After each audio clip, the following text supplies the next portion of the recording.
only need one hand to beat them, so it's a one-handed affair. Yep. Or maybe it was like, if it looked like Hundred Thieves were playing with one hand behind their back, like mouse only, or maybe keyboard only, like the Sona players. Like, who knows? It's just a much more BM version, you know? But to be fair, a one-handed affair, you'd be playing Yuumi at the maximum level. You know, you'd be at peak efficiency in a one-handed affair on Yuumi. So not always meaning you're playing bad. All right, well, we're going into game 3 here. Cloud9 looking to close this one out. They have looked really good. I mean, game 2, I think, was all Cloud9, it felt like. I think the level 1 plan was really intelligent, taking over the bot side, stacking the objectives, super early soul, all going their way. I do not think that Blabber will be allowed to play Olaf again. I was curious if there was going to be any sub mid lane here for 100 Thieves, given that they're up against it, but they will be sticking with Ryoma. No change there. It'll be interesting to see where they take us as far as the draft. I mean, Sion was such a problem for them. You know, maybe if you want to attack top side, then 100 Thieves just ban out weak side champions that are safe weak side champions and say, all right,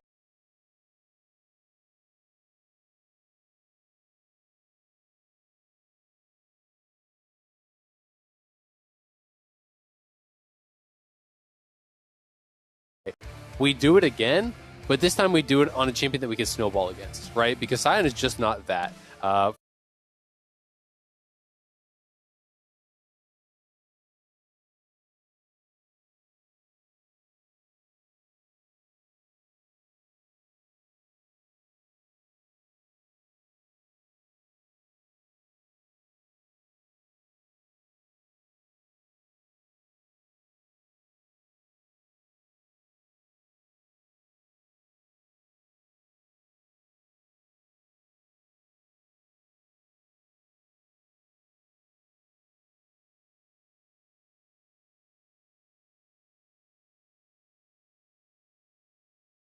For a lot of reasons, you know, some of which Alorum covered on the desk. The fact that, you know, even though Fudge died early,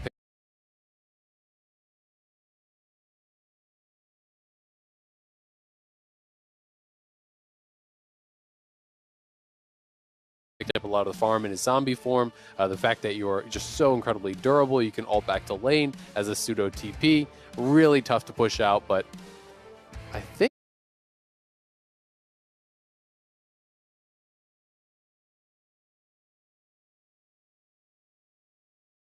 we will see Udyr also banned out, since we already have 2 of the 3. Likely means that's going to be the 3rd ban for Cloud9 on the red side. And then the question is just, where do 100 Thieves take us? Are they willing to go towards something like a first pick Tristana potentially? I think that could be really strong.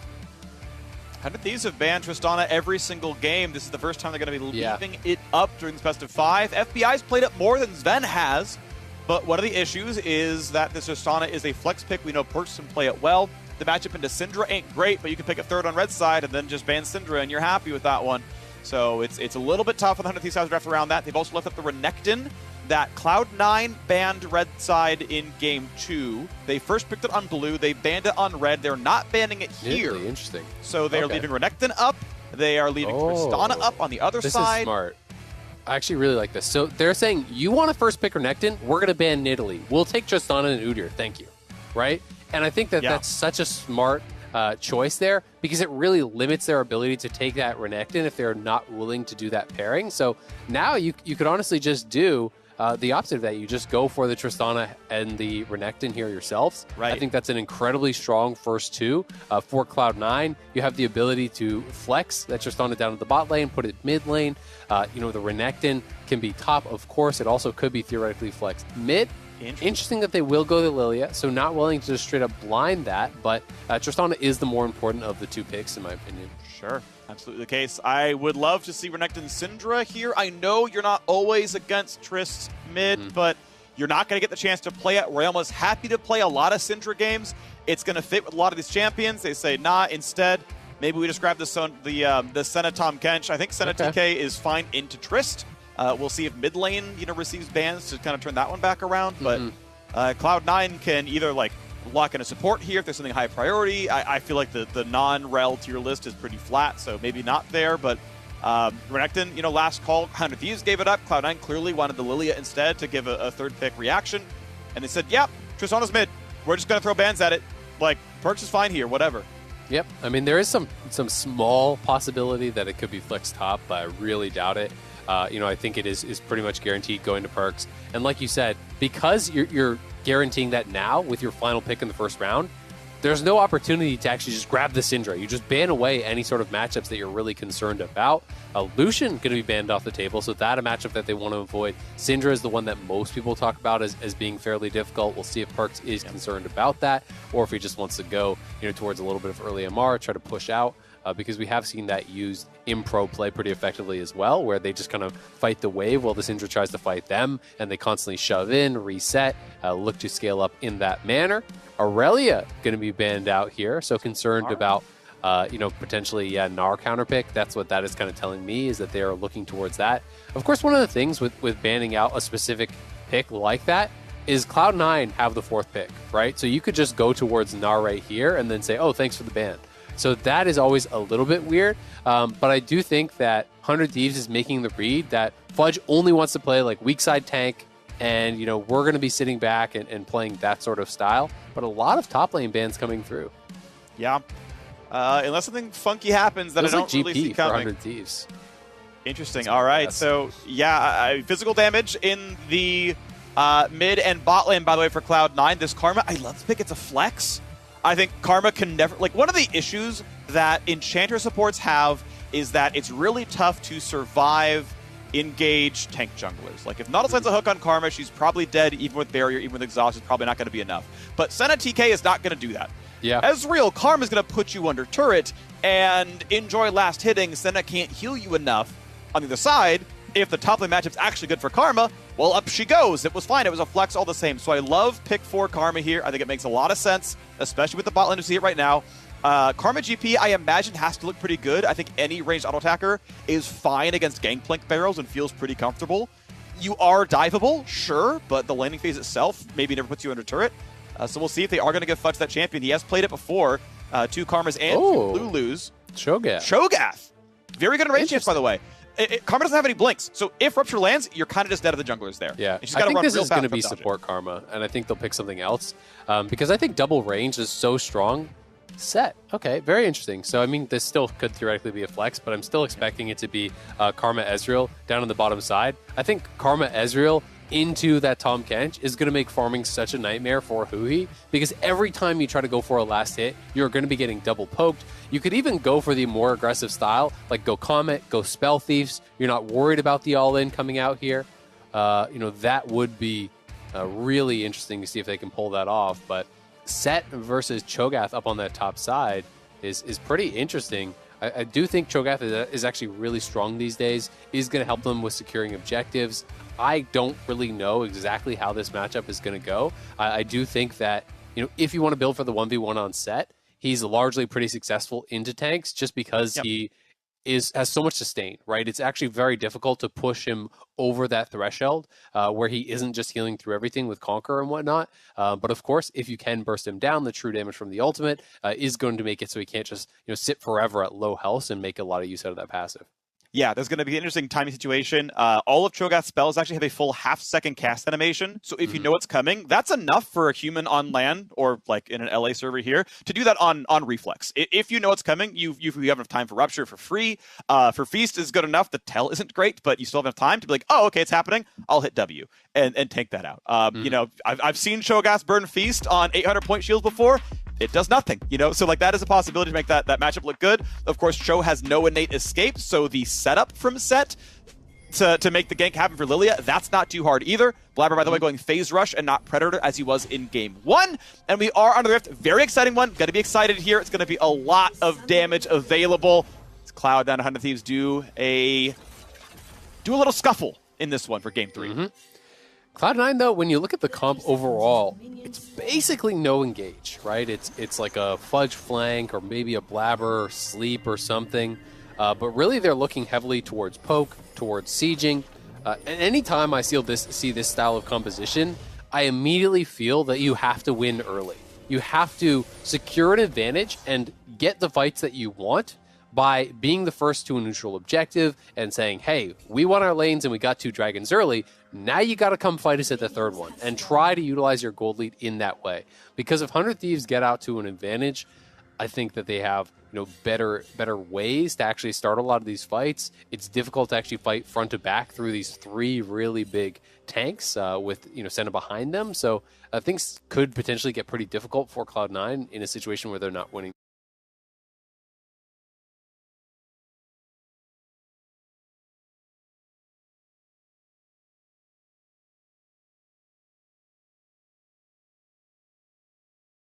In the early game. Absolutely. I looked up solo queue data. Set is favored against Cho'Gath, so Cool of Fudge to know some of the less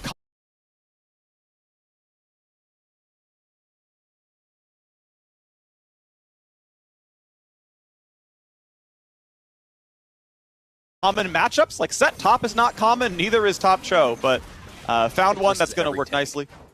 Sorry? He's just really good.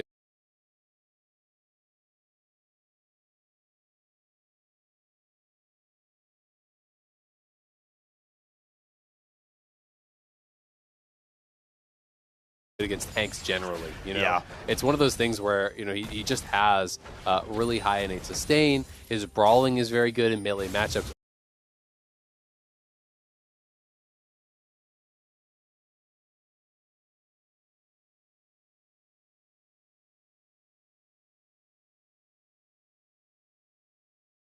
Early again, Cloud9 initiating this kind of split map situation. They're the ones going towards topside though, so this is interesting because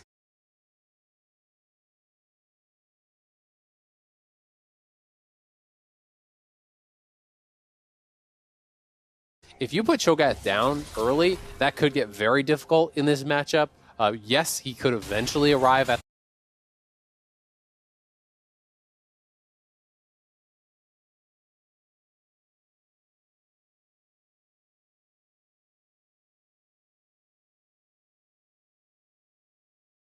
that Scion-like status, but I think it's actually a lot easier to continue bullying a Cho'Gath than it is to do to a Scion.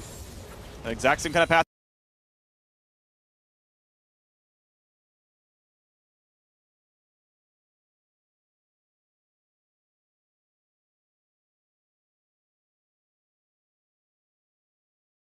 By Blabber, take 2 camps, run around to the other side of the map, figure out, okay, I can...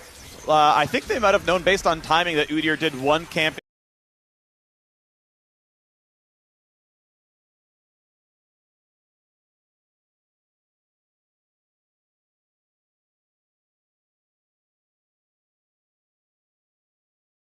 To invade, as Udyr's already taken the blue buff away, but hey, Perkz is already on the way. Yeah. Nice ward covers Closer, but Vulcan's here, and Closer, good luck, buddy!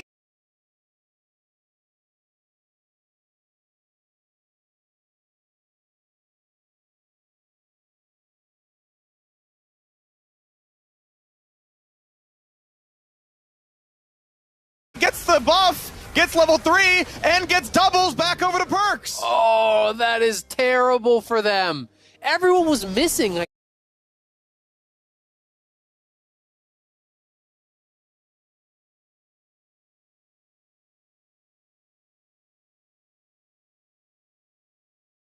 can't believe he didn't try to actually get out of there.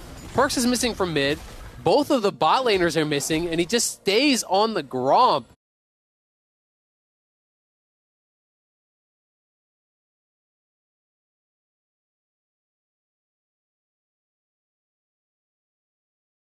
That feels like a tilt play where he is realizing Blabber is taking all of my jungle. I gotta get something back. But unfortunately,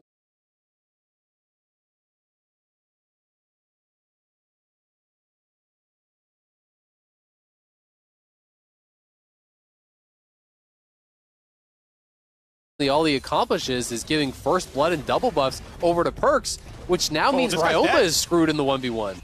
Oh.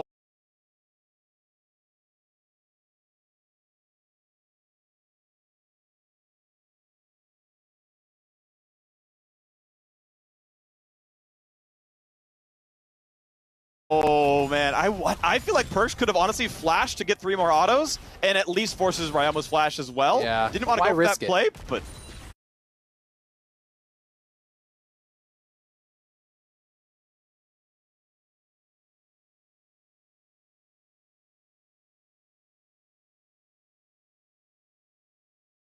I mean, you know you're not getting ganked, though. The jungler is dead. I guess. And then his rockets up again afterwards. It's true. I mean, you know, he could have gone for that play.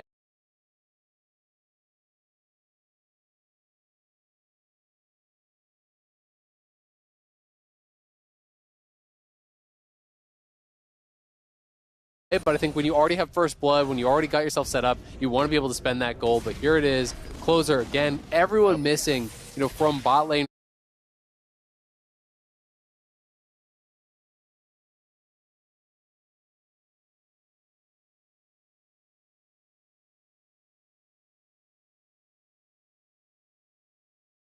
From mid, he just gets closed in on. There's nowhere really for him to go at this point, and Parks just jumps in on his head, finishes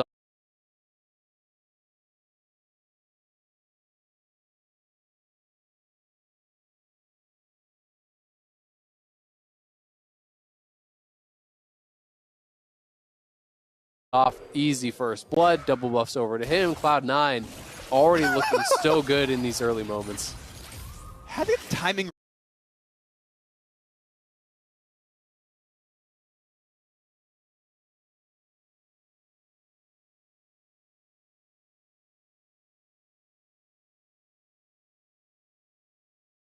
Right, the replay is done. FBI is like, yeah, we're sad.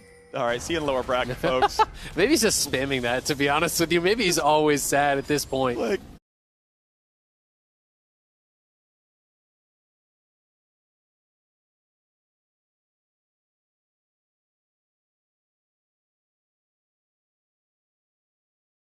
I got Jinx and it didn't matter. They ganked top instead of my lane. Like, I missed Hannah DeMonte. I don't know what it is, but it.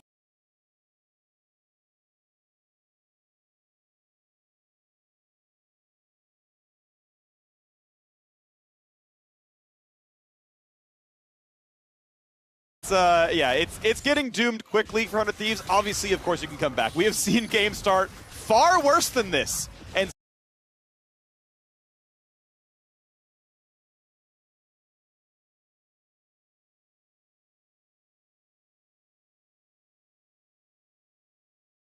took away with a win. I believe it was TSM who did it themselves, where Closer would have been level 1 at this point in the game with no buffs. And it was still a game that Cloud9 lost, so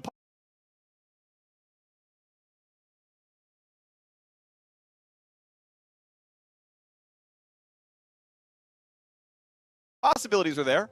I mean, Closer has just been doing nothing. There's no camps for him to farm. He lost his whole bot side.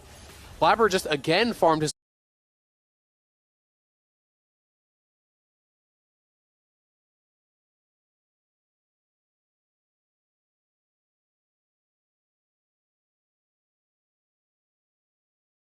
whole top side. So he's just like standing here waiting for something to do.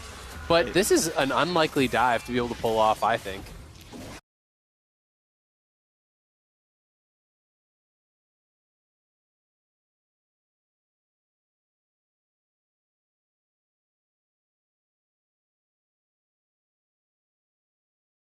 They're bleeding a bit of farm, then walking right back in. One auto will kill the plate. FBI, there we go. 80 gold shared across the two of them. But as you mentioned, yeah, Closer couldn't.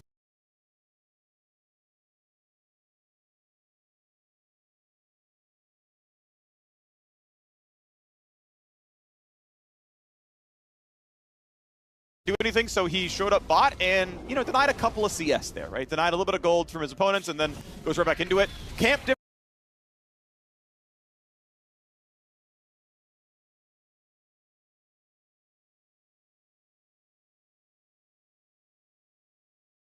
difference is 3. Of course, yes, 400 gold went to perks. Assist gold went other places, like the lane's going to be happy. 3 camp difference right now.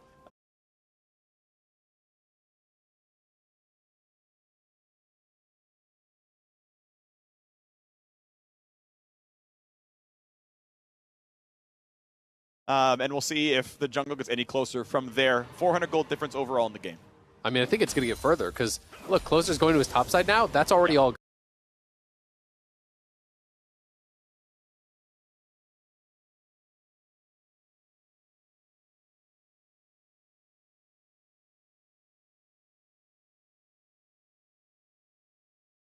gone. All the camps are back up for Blabber. So it's not just that he's 3 camps ahead. He's got 4 camps to farm. You know, he's going to do his wolves. His raptors will spawn by the time he's there.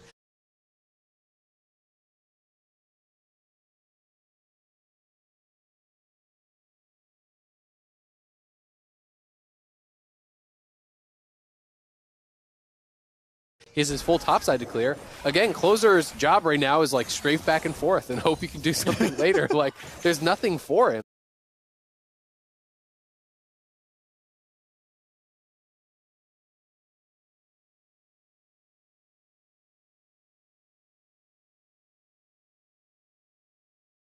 He's going to try and invade, but Blabber's going to be moving up towards this top side, and Perks has the move.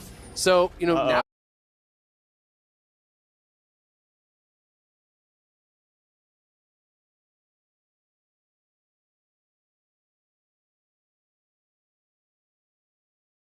Closer is potentially in trouble again here. At the very least, he will get pushed out. Okay. Doesn't die for the look at Raptors, but will indeed.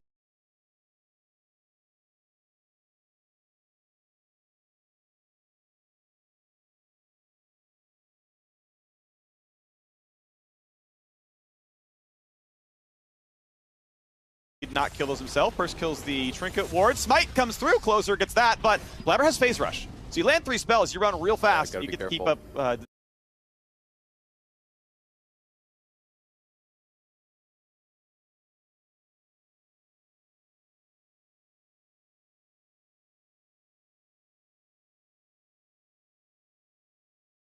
chase.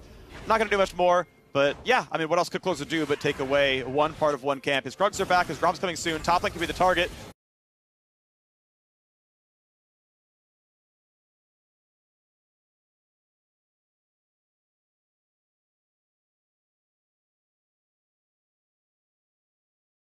Fudge, though, level 6 could be in big damage. Someday getting down to 300. And here comes Closer. Silence. But they don't think they can win that one. He's on a ward anyway.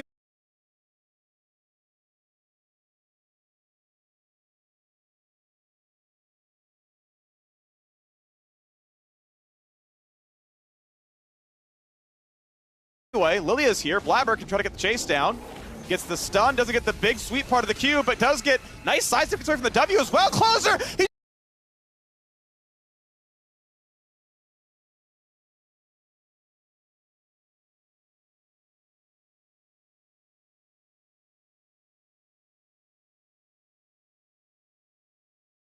Just gonna frickin' solo kill the guy! Jungle difference! Let's go! Top lane. Dug backwards, comes in, Closer forced to flash away.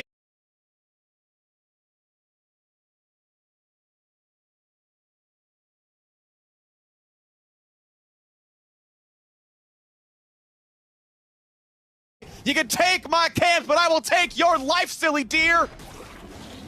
Okay, yeah, well, that happened. I was feeling it. Yeah, okay. Blabber.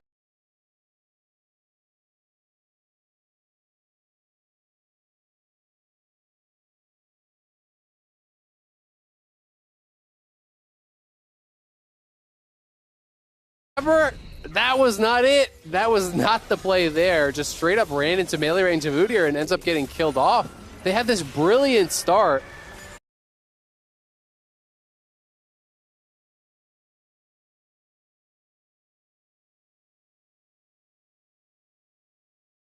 And a lot of camp still on the map for him to farm, but just takes that fight. Does end up expending his flash, but I believe it was probably the Tiger.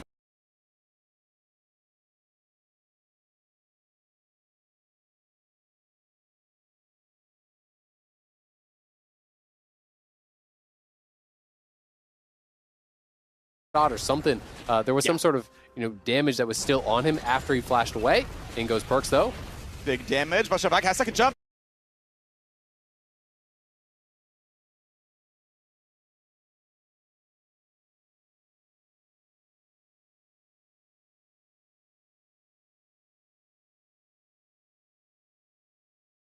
Has second jump, doesn't want to go back in. Couldn't have the damage, especially with who he teleporting into the lane. So that is flashed down. All right.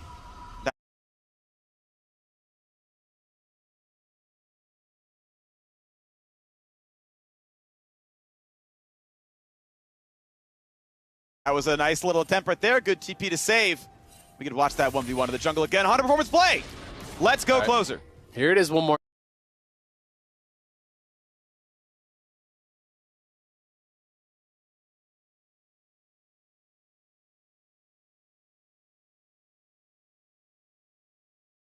time. Blabber really just needed to cover Fudge, but he wants to move in for it. Doesn't hit the outside of the queue. Closer is able to just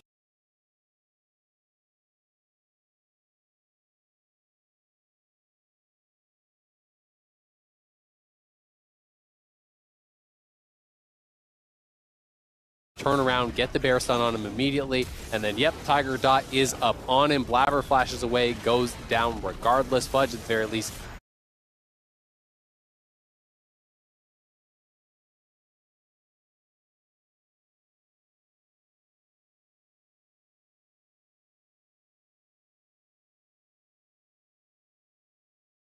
was able to force that counter flash. I'm not sure if Fudge would have had the damage if he actually followed that flash with his own, because you can redirect your W.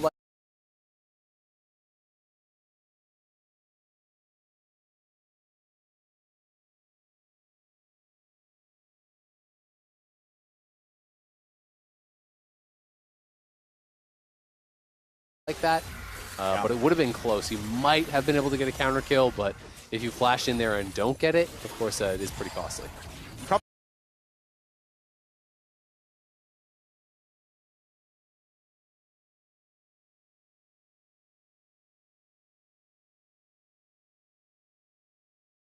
Just die to someday with E on, so it's like, all right, well, we'll just, I think even if you kill him, you might just die regardless, so you're flashing for a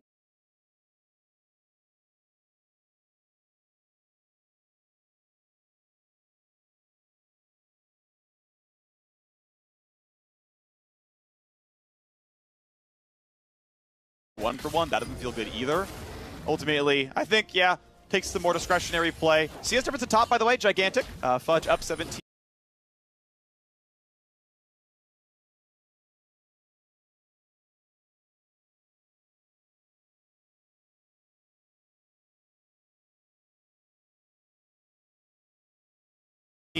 Certainly, there was a split map to where Blabber could show top and Closer never really could, so I'm sure someone had to play a bit more defensively, but, I mean, Fudge right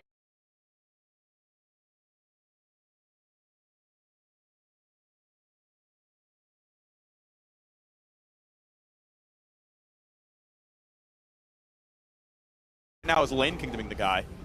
Even though his own jungler got solo killed, Closer is now mostly caught up, and by the way, this entire time, he's on boots and nothing, but feeling pretty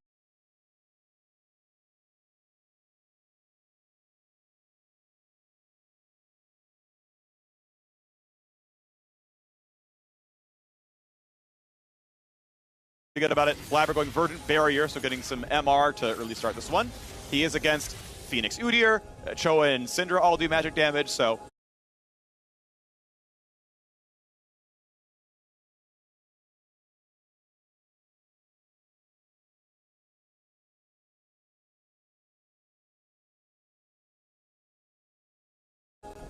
Zhonya's would have felt pretty weird against very little physical damage. Yeah, I feel like it makes sense here. Probably just go Verdant Barrier. I don't think he'll complete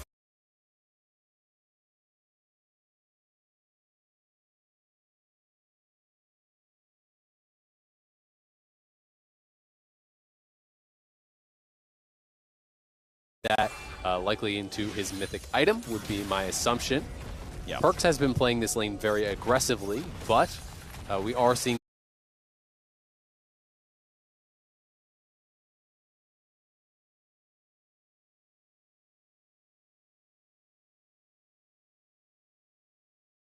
the ability for Aroma to fight back. And Perkz, I'm going to be interested to see if he actually makes any sort of pit stop for a defensive item, if he's going to go Shield Bow as a result of going up here.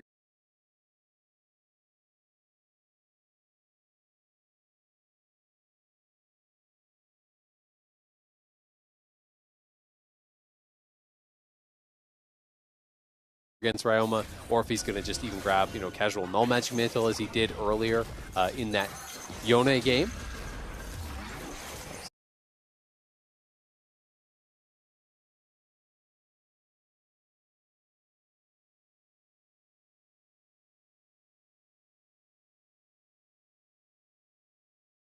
He's a Cho'Gath, but he's running fast. He's already stacked up the passive alongside the monster, so never going to get ruptured. Someone doesn't even try. There's just realistically no way it gets stopped.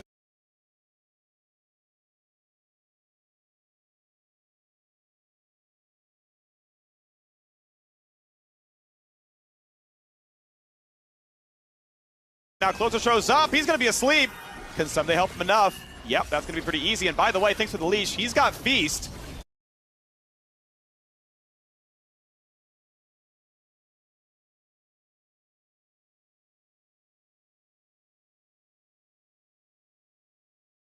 And that is going to be a guaranteed stack. Don't smite steal it. Let him feast it. Thank you. That is cash money to Someday. That is a feast stack that does not go towards the cap. Epic Monster.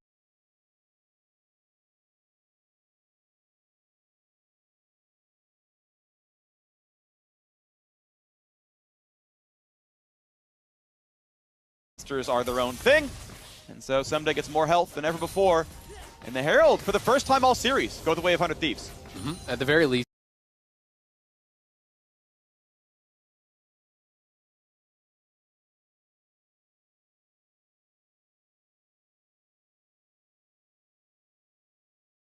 Though, Sven likely can get a plate here, and it looked like it's going to be a total about 2 waves denied.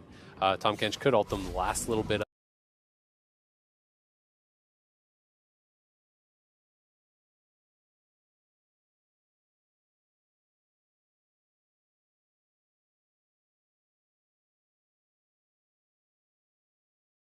of it, but so either way, it's not that big of a deal for Cloud9. They would have liked to get it. They're actually going to go in chase here, but shouldn't amount to anything.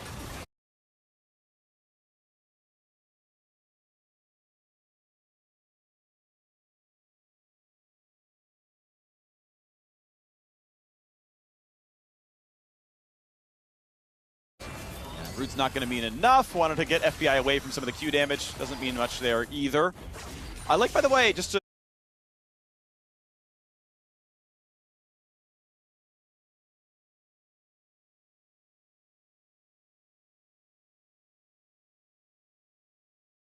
realize that Sven actually started Cull in this lane, which I really, really like, because there's no way you're threatened in this lane. If you can greed out for a Cull, it's not like you need the max HP from a Doran's.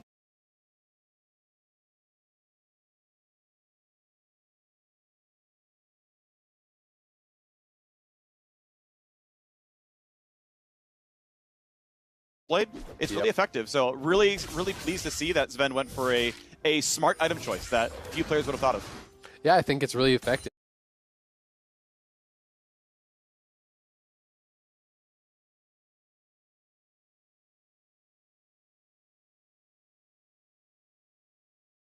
You know, when you have the Cull, when you have the Spell Thieves over on the Cloud9 side, their gold generation is going to be really high in that bot lane when you're also expected to get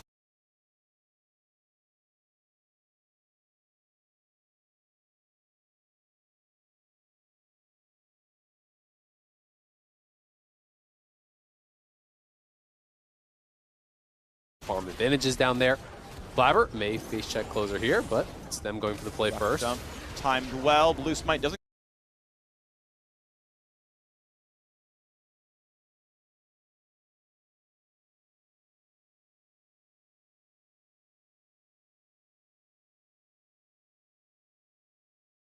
get him in a range for the rest of it, so not going to be much. Blabber not going to go for the play either. The Rama stun is down. Closer was still too much of a threat. Rama had ulti.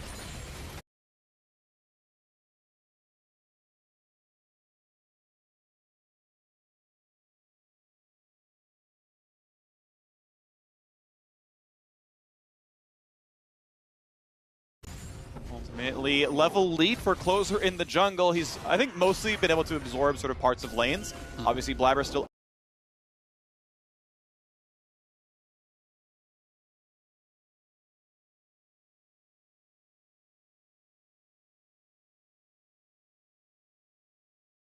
up in farm overall. You can see, perks with First Blood. Sven farming so well with the Cull. That's going to jump, by the way, pretty soon when he gets 3 more or 9 more CS. So some very fed marksmen.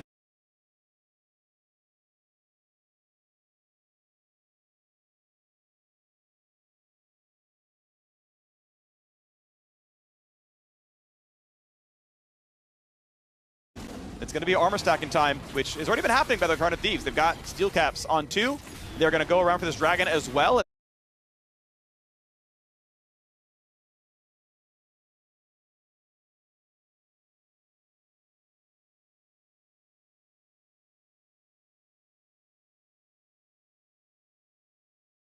Vents under turret, so 100 Thieves, despite a catastrophic start to this game, are looking a lot better now, coming into 11 minutes in, as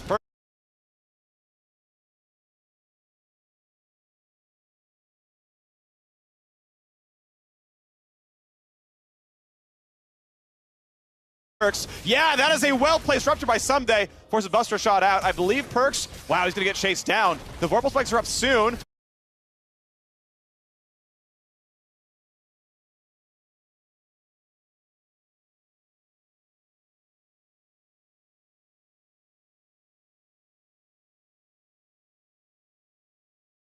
Sentinel buys a little bit more damage. The stun's going to come across, and Someday feasts some. Perks goes down.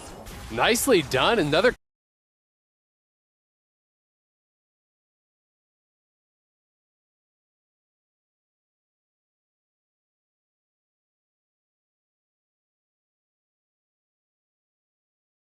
kill there, and they're dropping the Herald bot. 100 Thieves are battling back in this game, really starting to look pretty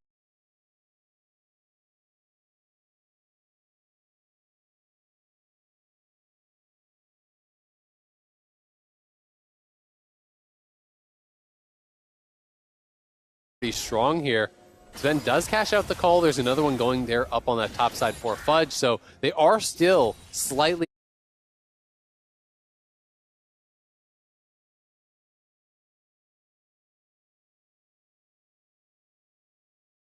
ahead in gold, but I like 100 Thieves' composition more, and the way that they're playing this game from that early deficit is pretty impressive. Just a really well-timed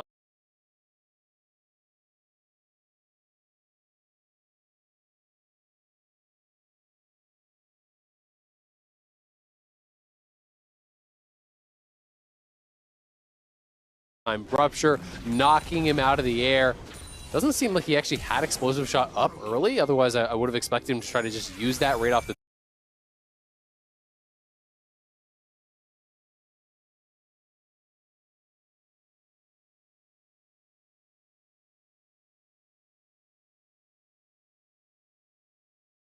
bat to reset his rocket jump.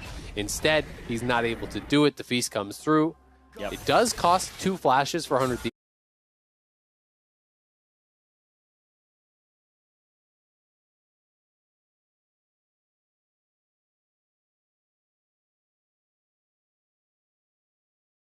That is one thing working for Perks, is he actually didn't have the flash to expend, and both Ryoma and Someday used theirs. Alrighty.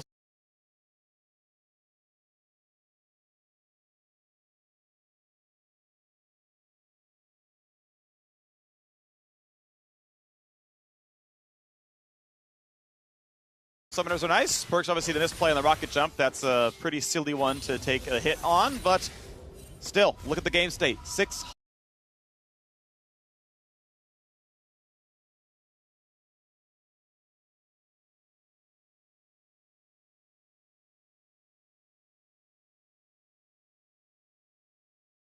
gold difference, buffered by the fact that 1 Infernal Drake goes to 100 Thieves. Pretty close overall, I'd call this game.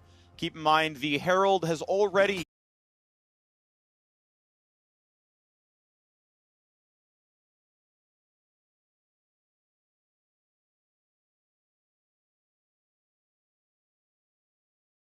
been used and cashed in, so that is the money already in the pockets. Let's see what comes.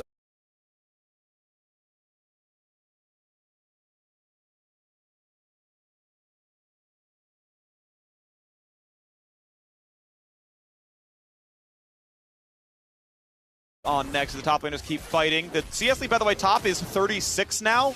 Someday, of course, a good roam to get a kill, but Fudge is absolutely slapping this lane.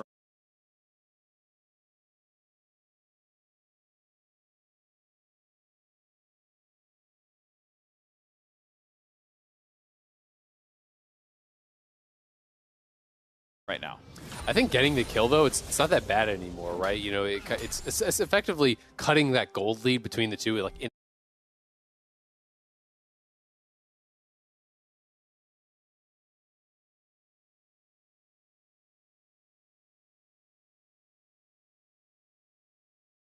right? Yes, there is a call to cash out as well, but as long as Someday is not just getting bullied, he is going to be able to farm up. He is going to have access to the wave.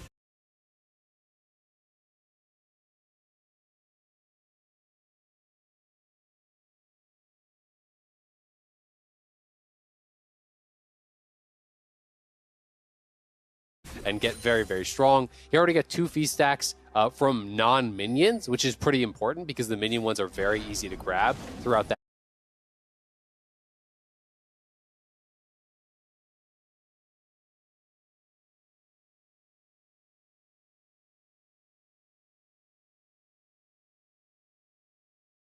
game. And he's just going to be stacking an incredible amount of armor. You know, Blabber is going this pretty defensive build, and oh,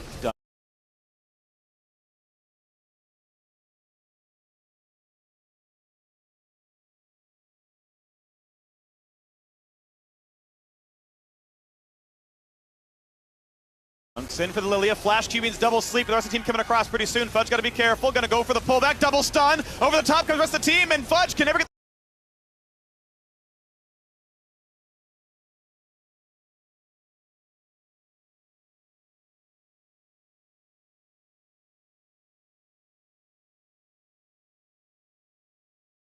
the shield on in time. Someday will burn down. A kill comes across. Blabber gets the burn, actually. It is a 1-for-1 as everyone shows up in the lane.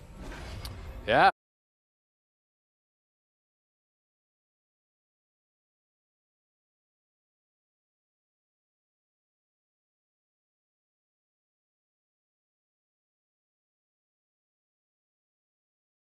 A big fight up in that top side. The TP's coming through there from Ryoma.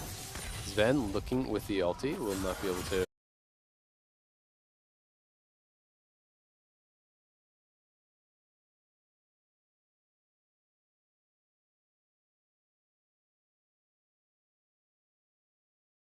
Find much. Actually, sure what he was shooting for there, because he didn't go up towards the top side. Maybe, well, no, because he.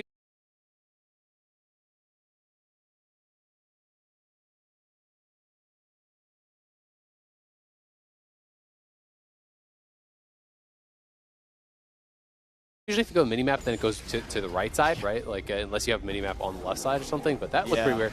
Either way, here it is one more time. The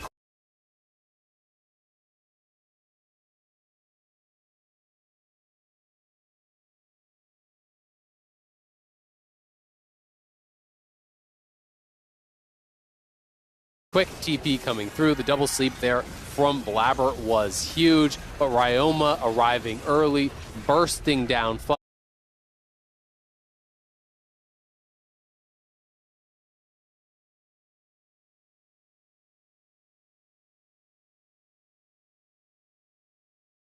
Fudge perks here to help clean that up, and then back here on this bottom side, we'll get to see this one more time. Not sure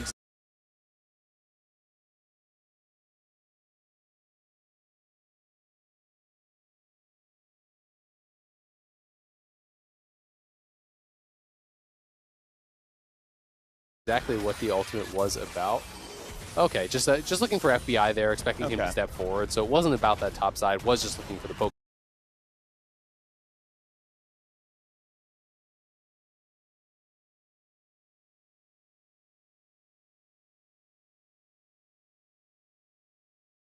In the lane. And the waves go down in mid. So Ryoma had to battle a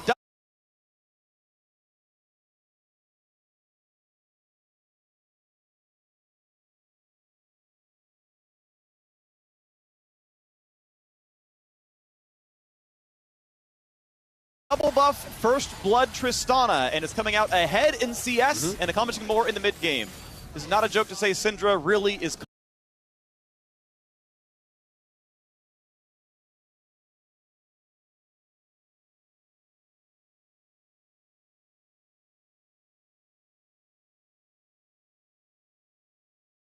comfortable in this matchup. Tristana cannot exert kill pressure, even with the advantage she had before.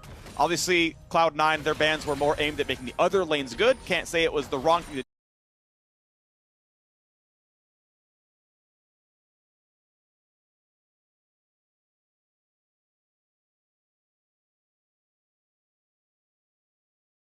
do, but it does mean Ryoma is feeling the best he ever has in this lane this series. Was actually a pretty comfortable Syndra.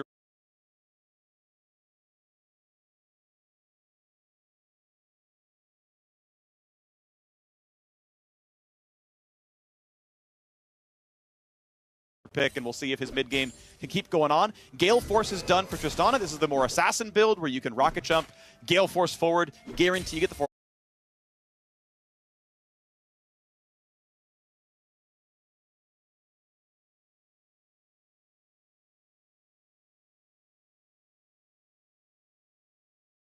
Auto attacks on, and then the reset and get out.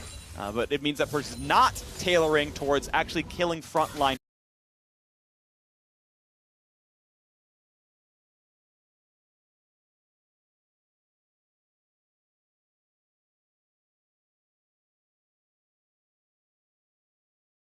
Fast, and there's a Cho'Gath and Udyr and a farming Tahm Kench. The front line is here in this game. Plus, it's double Moonstone, right? Blabber is not actually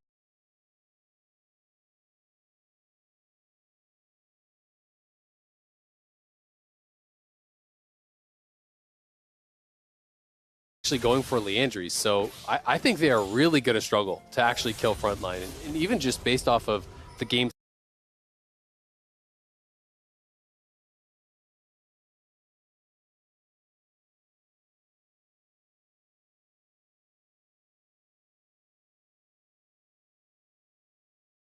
State now, despite Cloud9 being at an advantage, of course they can win, they can outplay, but I actually really favor 100 Thieves in the current game state. Stacking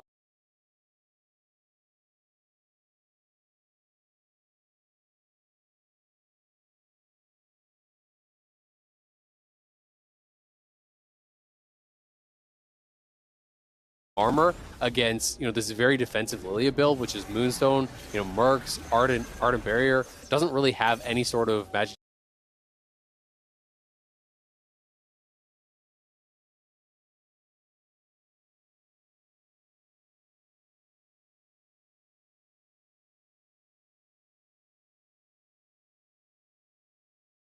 Damage to speak of. The Karma's not going to be much of a threat there either.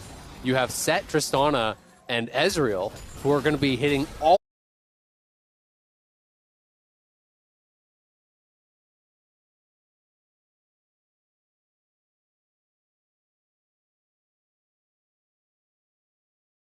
of these armor stackers, and that itemization is going to be so incredibly effective. So Cloud9 really will have to find outplays because they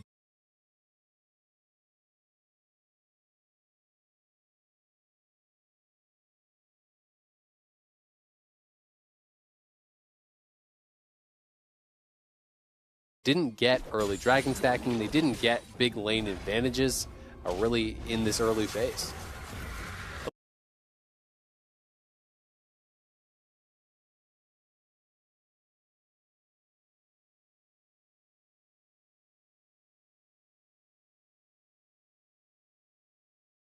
A little bit of it will be on Fudge. He is going Blade of the Ruin King here on Set. That is going to be very lethal.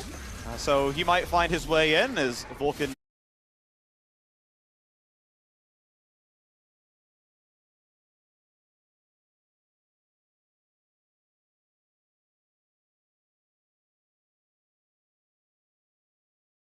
Snags the last hit on the second Herald of the game. So 5-1, the overall Herald score. The early ones, though, are more valuable. 100 Thieves crashed.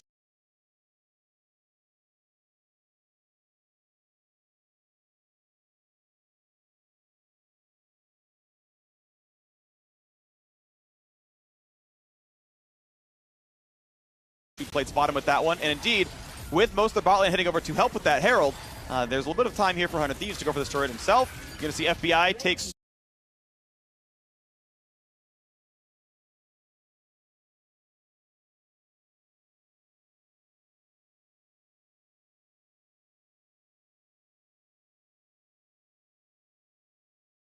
solo gold, who he walks back and lets him get 450 on himself. First turret of the game, mid answered back though, as two turrets.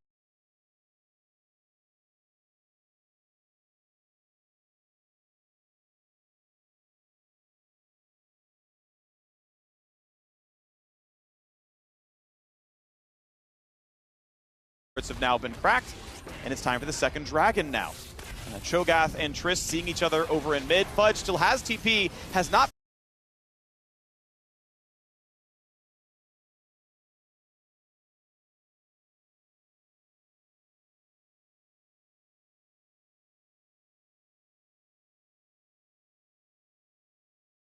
pressed that spell though. So outside of a Smite Steal, this is 100 Thieves being given this dragon. Yeah, I think they're going to give it. There's no flank ward. There's not really anywhere.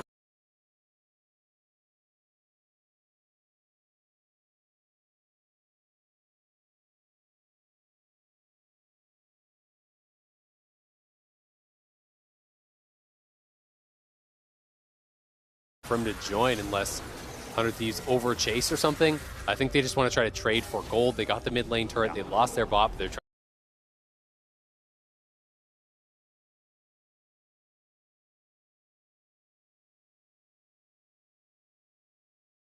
to get top lane as well. Especially the fact that he went Blade of the Rune King. You know, that's great for the 1v1, but Blade of the Rune King against this type of team comp in a team fight is so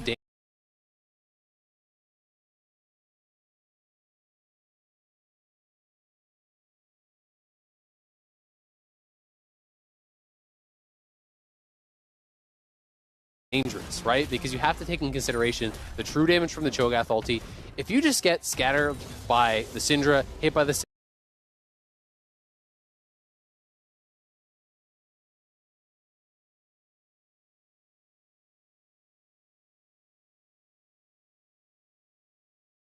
Syndra ulti, any sort of damage on top of that, you're basically in feast range. You've got very little health. It is just about that 1v1. So I do have concerns for Fudge as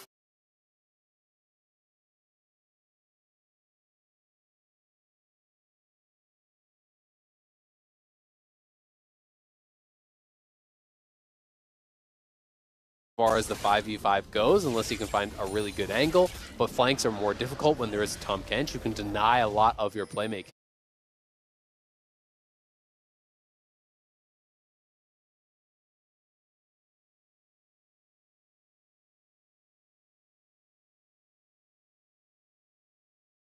So Cloud9 going to have to play out a pretty clever game here, and I think really outplay their opponents, because I just feel compositionally they're at a huge deficit.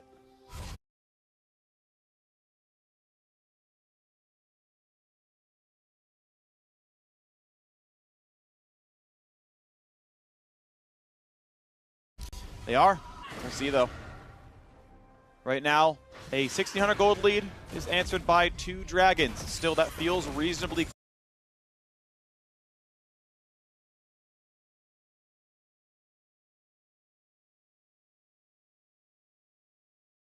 close. It's just via scoreboard. I wouldn't say there's a definitive leader here, but Ryoma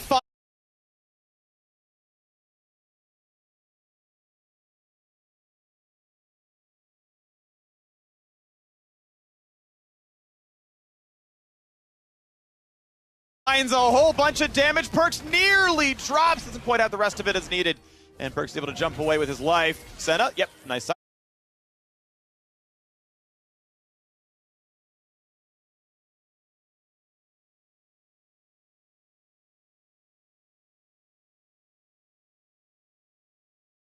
Sidestep, nice try, happy B. Out they go. Going to be able to get out of there, but Syndra really showing just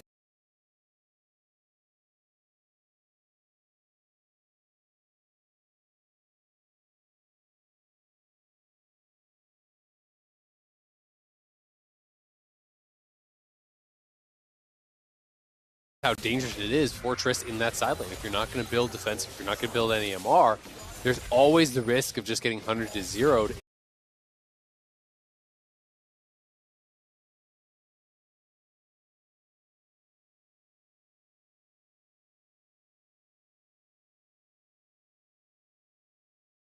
If you get caught by that E, you know, it would have just been one more Q to actually kill him off. Poser going to take a bit of poke here, but Sven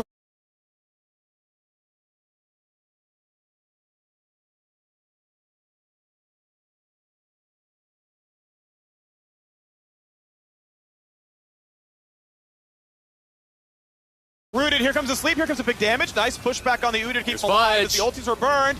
Perks and Fudge are here, FBI is gone, Set has shown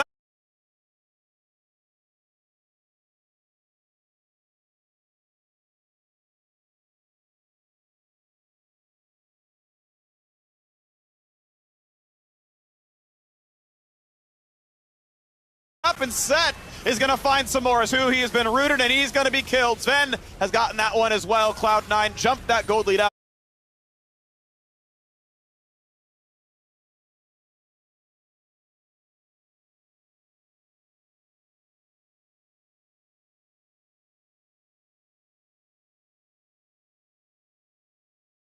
To 32,000 to 29. They needed the playmaking, they needed the outplays, and they do find one in that mid lane. Double TP.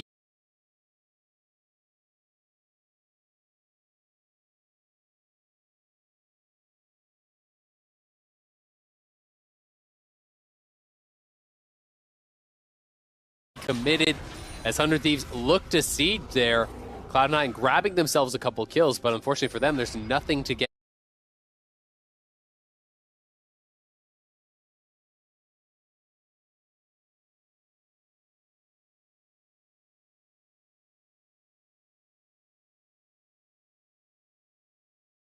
Off the back of it, there's no Dragon, there's no Herald, it's pre-20 minutes, so no Baron. So it is just the 2 kills for the 2 TPs.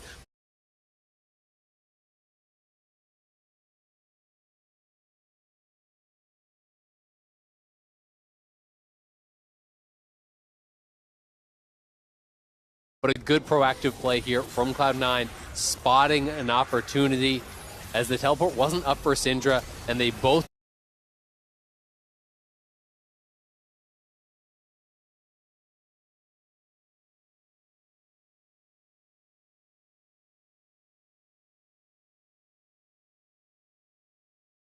TP in behind here. At this point, the 3-man squad just needs to play slow, make sure that they don't die. Fudge not even committing the ultimate there.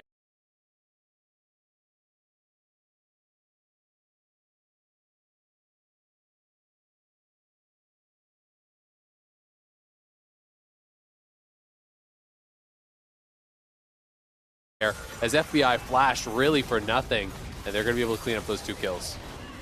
Yes, indeed. Time for the blue buff to go down.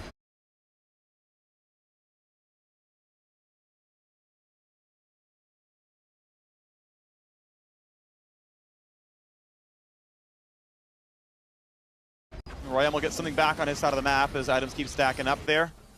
But Fudge, he took top lane outer turret when there was a play for a dragon.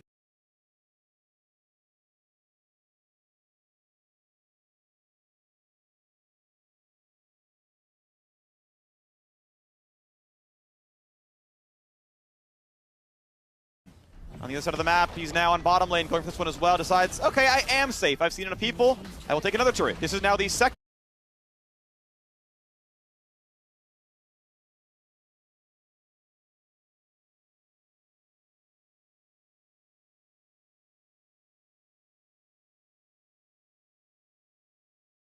Solo turret Fudge has gotten. He is a very, very rich man. Not a ton of farm because of all the action in top, but a lot of gold thanks to his assists from the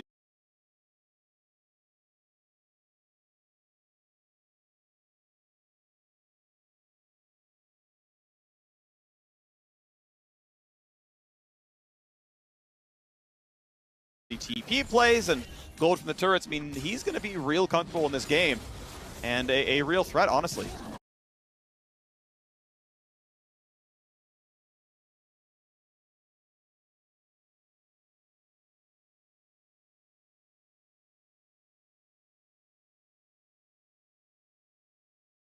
Yeah, he's looking good. As soon as Syndra showed on that top wave, he actually went back towards the turret, so was worried about potential collapse from Syndra or something.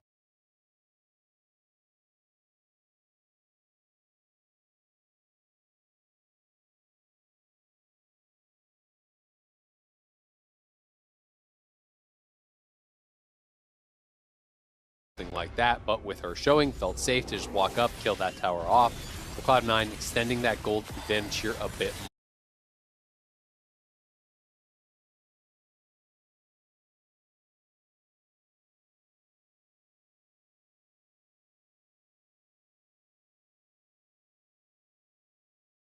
more. Sven on this heavily scaling build. Ryoma, though, is going to be hunting for Perkz, who will have seen him, but Perkz clearly doesn't want the fight. You know, use the explosive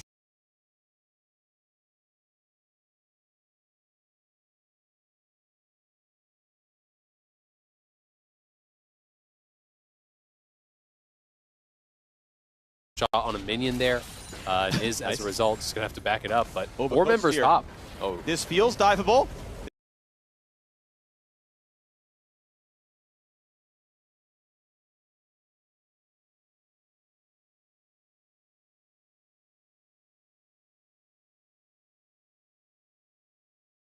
They've got Tomcatch coming as well. No easy way out for Perkz. Absolutely none whatsoever. Ulti just for good measure. Not sure he needed to burn the cooldown, but what's it going to change?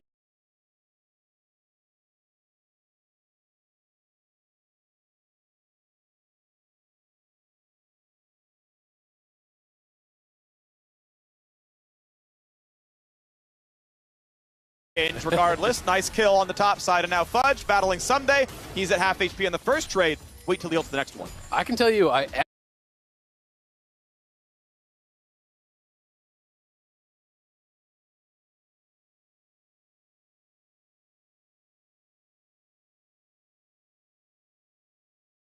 sure he didn't need the ultimate because Ryoma didn't even get an assist with the ultimate there. He was already dead, so unfortunate for him, but not a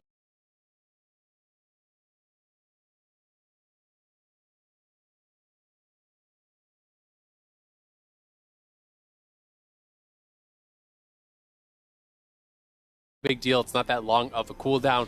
Nice proactive stuff there from 100 Thieves, wrapping around behind Perkz, and I think he was smart to not even bother flashing. You are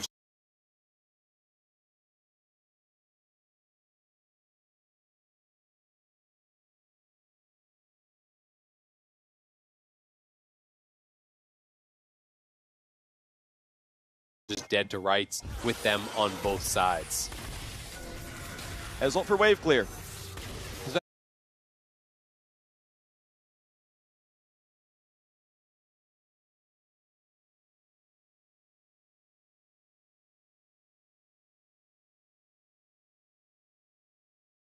And obviously has the Arcane Shift, he has the Karma Shield, you can see Vulcan playing behind him.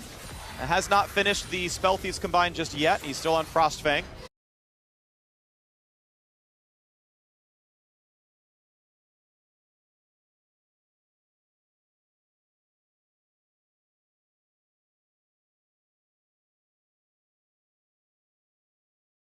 It can be harder in the mid game to walk up for poke when you don't have a flash. You are, a flash, send a W. You probably just die.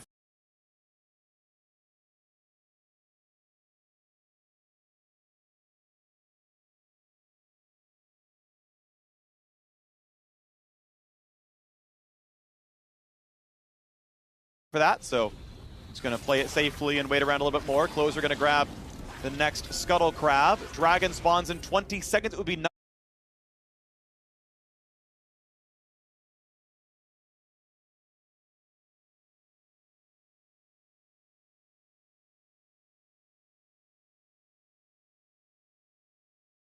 Number 3 for 100 Thieves.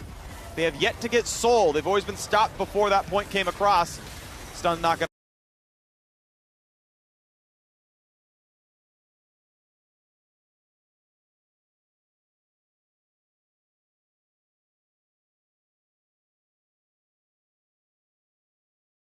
Land Perkz takes a bit of poke back to the mid lane as they knock the waves down back and forth. Cena get the first push, and 100 Thieves actually gonna have to give away the wave.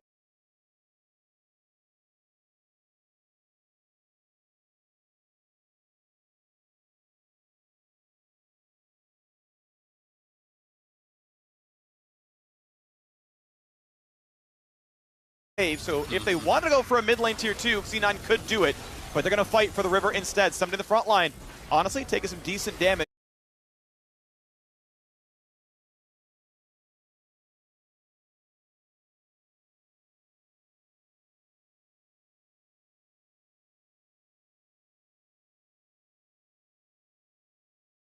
Fudge playing frontline himself, not going for a flank play.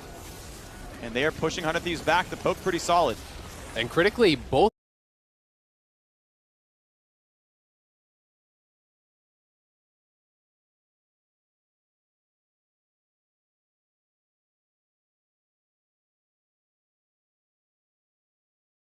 The marksman on C9 completed their 2 items. It's Storm Razor done. It's the Muramana already stacked up here, so we'll see if they want to take this fight. But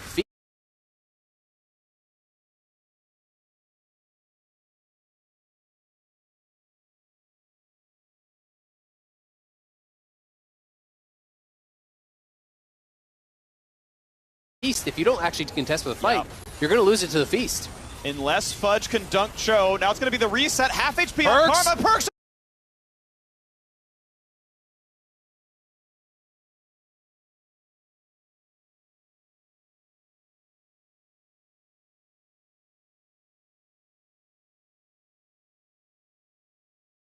Over the wall, but has to get away. Nice spit by Tom Kench. Here comes the play yet again. Sent all over the top. Railman nearly dead. Dunk comes in for Fudge. Pretty Take gets the shield.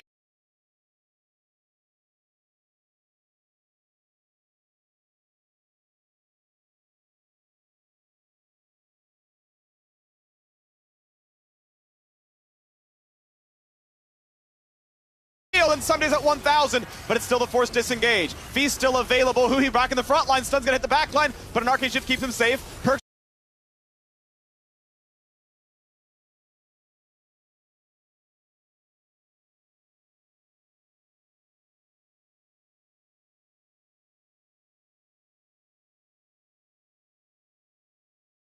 in the air, and a nice pickup. It's Blabber who claims the fight as they push back Sunday, and Perks flashes, but he's gonna get turned around on. Rock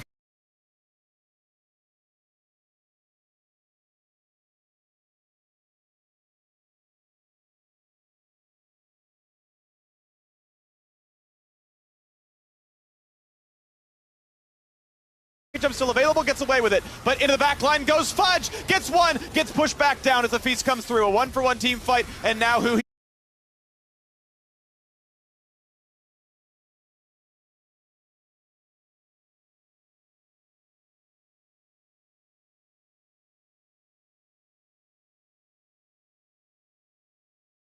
being chased, gets healed, gets the shield, Blabber's runs so away fast. for his life. Can he be killed? Sven's rooted in place. Vulcan wants in, but Vulcan's low. Blabber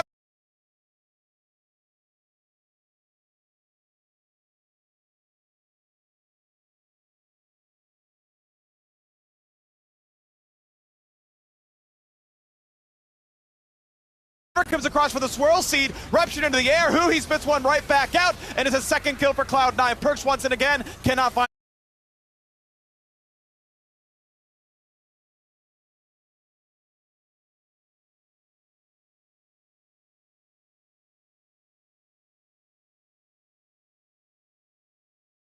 anymore. 2-for-1 team fight plus the Dragon still is a victory for Cloud9. That was huge for Cloud9. Perks playing it so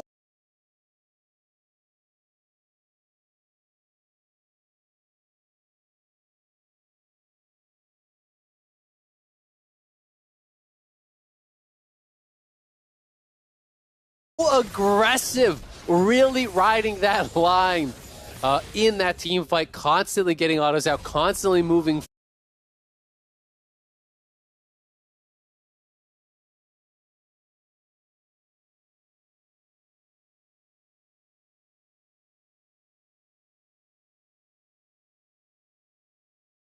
forward despite the threat of getting 100-0'd. He jumped in earlier, was able to actually then flash in here, buffer the rocket jump out.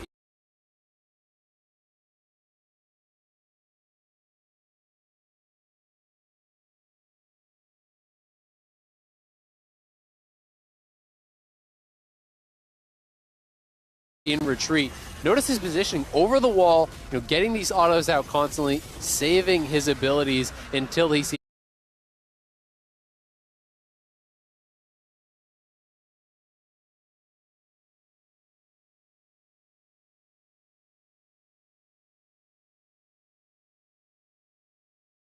okay, we can go in.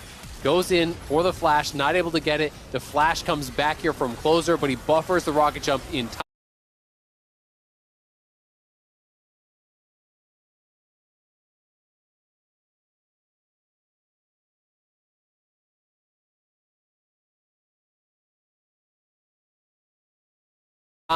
Fudge gets into the middle of 100 Thieves, and they're able to continue pushing forward, continue chasing for these kills. And 100 Thieves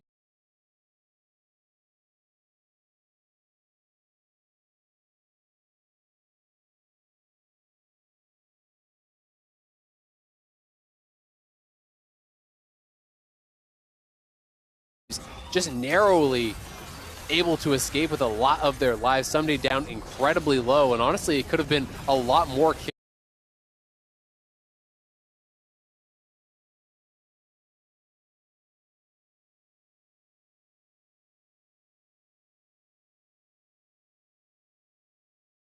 kills going the way of Cloud9 if it wasn't for that Senna Shroud coming back up, able to make them untargetable under the tower.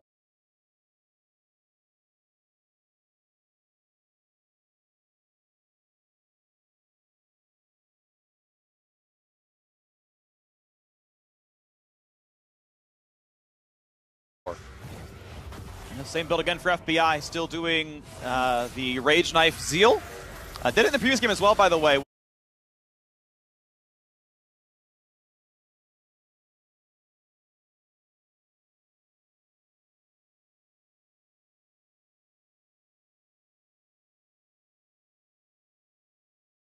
When he was on Jinx, went for Zeal into Lord Dominic's. It is a very efficient item, by the way. Zeal got buffed a few months ago and is outstandingly efficient.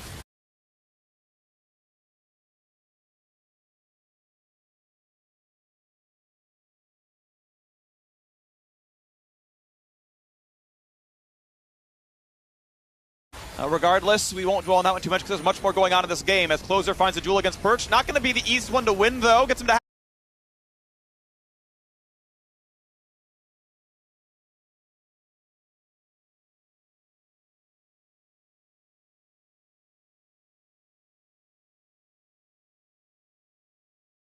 half HP, team coming around, Blabber's around, Sunday's nearby, the Flash Feast almost kills him, and it's going to be FBI getting the kill in the mid laner, but how much damage will this show?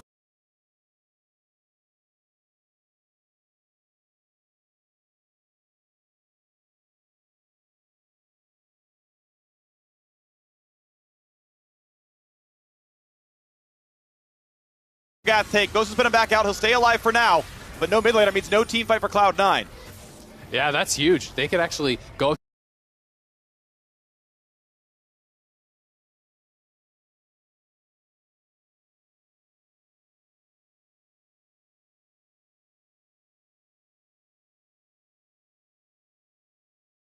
towards topside. They already have a wave there, potentially threaten that tower. As you can see, Perks is not able to escape, not really able to duel.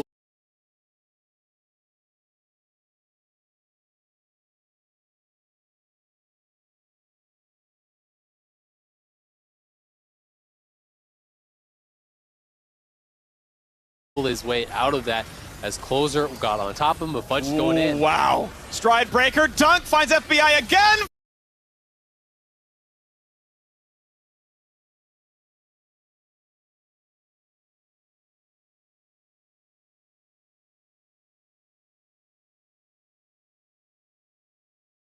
Fudge does it by himself. That was beautiful. Fudge heard you were talking smack about him, and he came to answer.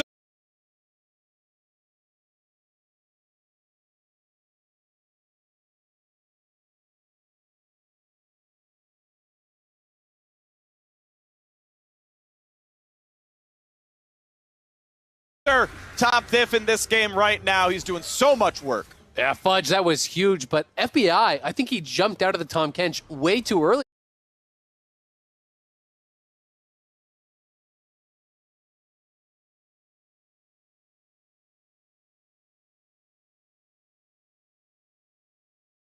There. He could have actually stayed in the Tahm Kench's belly during the set ultimate. By jumping out, he allowed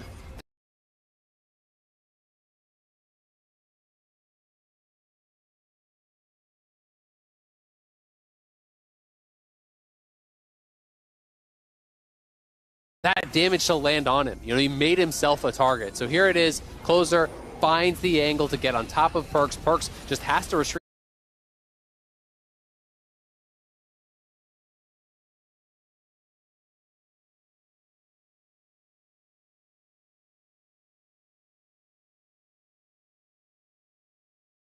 He sees Tahm Kench ultimate coming in from one side, but unfortunately for him, there's a Cho'Gath and a Senna coming in the other side there.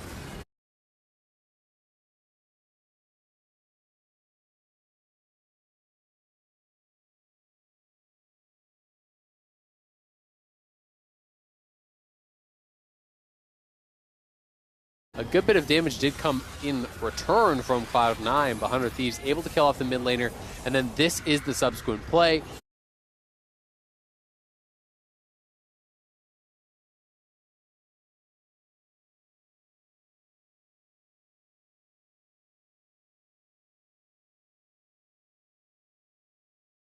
Fudge able to find the angle here as FBI comes out of the Shroud. Fudge stepping up, gets the Stride Breaker in.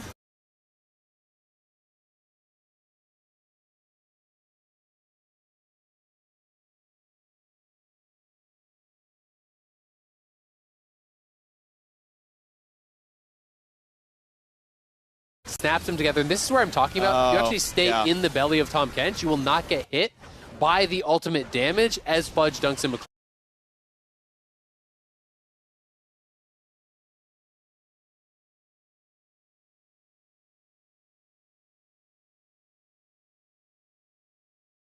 So a little bit of panic mashing there. You have to remember you can stay in that Tahm Kench for a couple seconds, but if you're spam clicking, you'll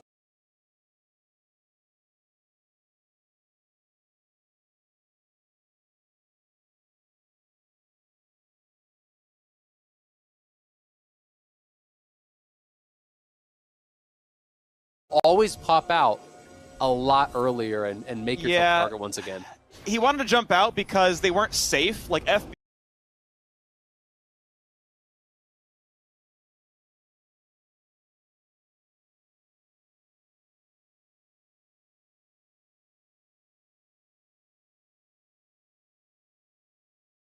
is just gonna Sven and Co are gonna walk up and keep hitting him. So he's like, okay, let me stop slowing Huhi so that like we can get out and run away.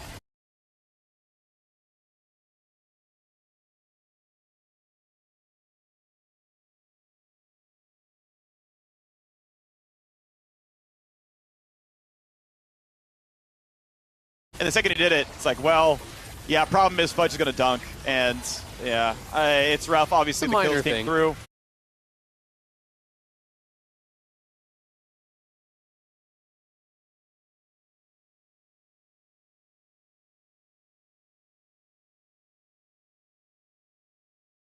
I know.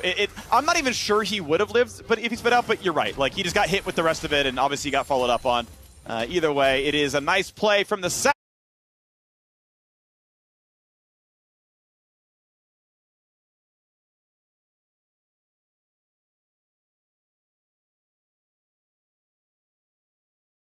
That's what we'll come away with this one from. And the gold lead remains about 3,000, even though top lane turret goes down. Nice job, Ryoma, in top lane.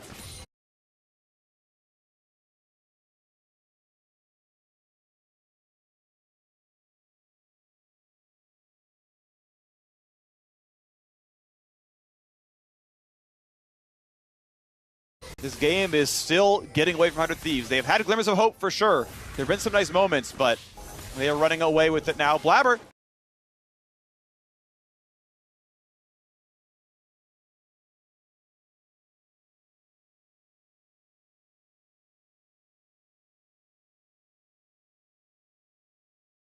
I like this actually, going for some secondary damage now. Demonic Embrace joins the build. Yeah. It's also a fairly tanky option and adds some magic damage to the right.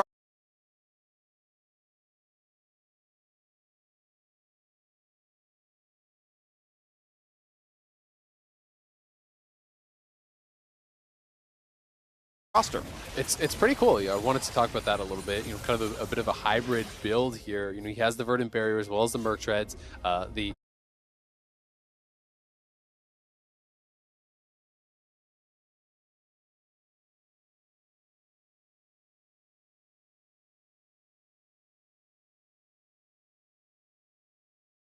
Demonic Embrace to help him get a little bit of that additional burn damage, as well as not get burst down, so we can maybe get in the mix a bit more here.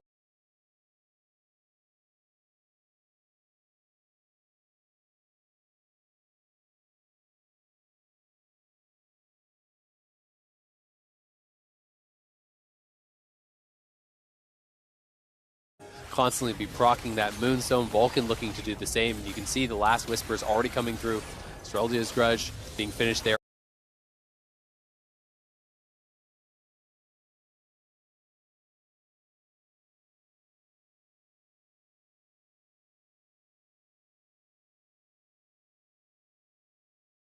on Sven. The last Whisper perched up here for Perks. So the IE going to be delayed for Perks, but feels pretty necessary as the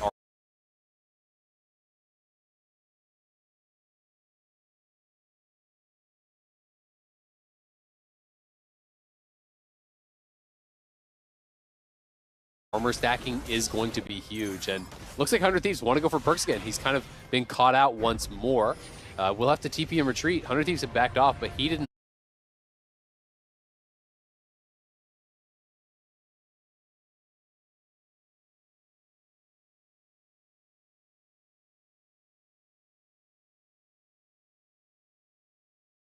Know that. Sure. And tried to Gale Force to make sure he was in fog. Said, look, if I can save a half second on the re-engage.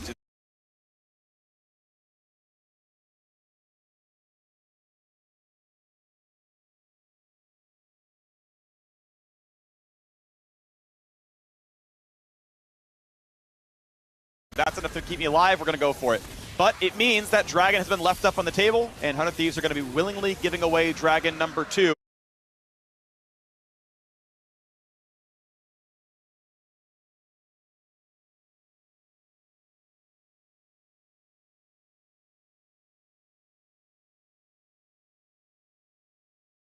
As Cloud9 stack more and more with that ultimate haste. And now both teams are halfway to Dragon's Soul. 100 Thieves have yet to find.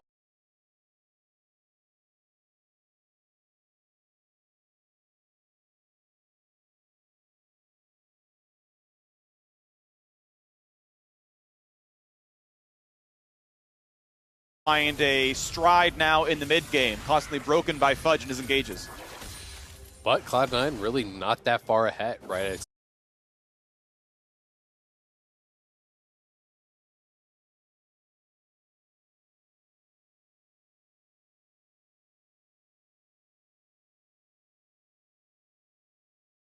Still think that 100 Thieves are in a pretty good spot in this game. Be interested to see how many souls FBI has actually collected.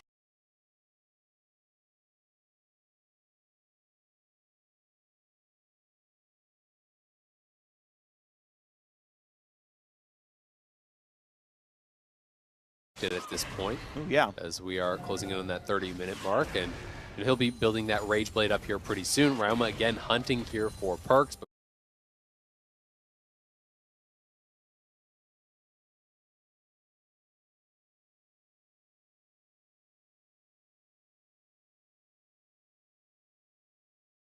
Perks just going to push away, back it up, knows he has to play safe, has gone for a very aggressive build, doesn't want to itemize to survive.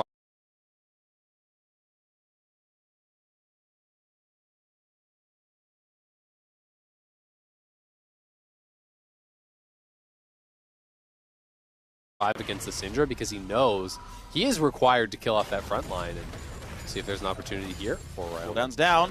Yeah, Perks plays it safe.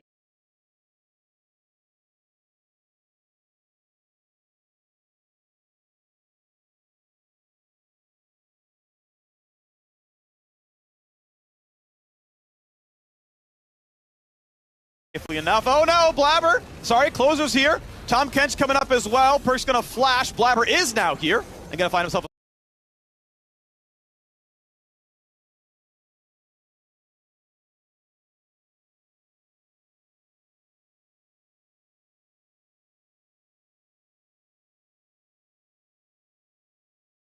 slow. Will they go for the sleep? Will they go for the play? It's a swirl seed on a flash away. Fudge in the front line gets himself a stun. Blabber's gonna sleep 3. Out goes Ryoma.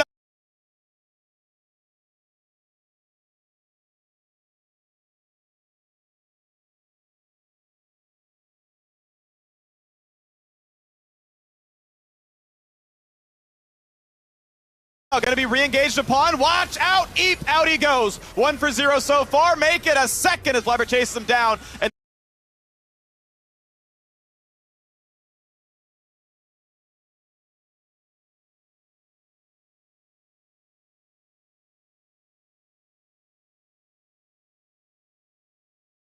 the flash into the tether onto Closer. He's going to be rooted. Perks is here. And the auto's going to be enough. The buzzer shot not nearly. And now Someday has no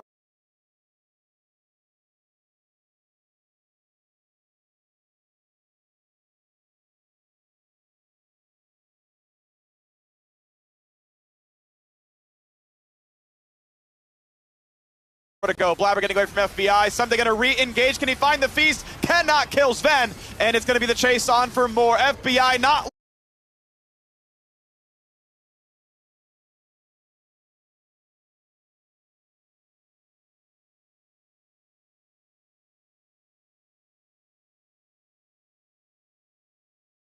long for the world. Fudge takes him down. It's a 4-0 team fight, looking like a 3-0. Fudge has been a monster.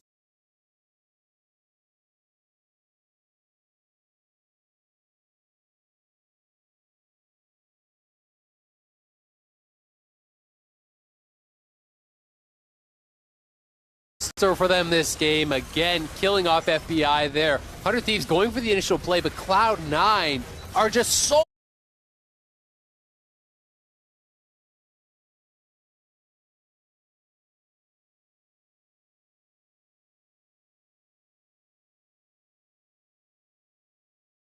much faster to respond to it. The whole squad getting up there incredibly fast. Someday was not with them. FBI was not with them.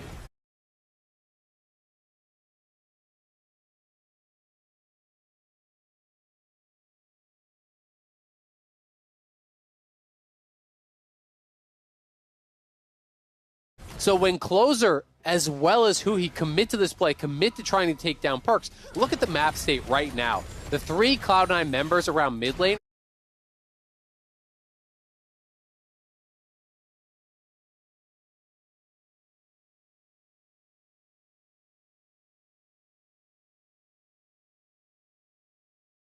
are going to be able to respond to this so much quicker. Look how fast they start moving. The instant teleport coming through. There's no TP on Someday.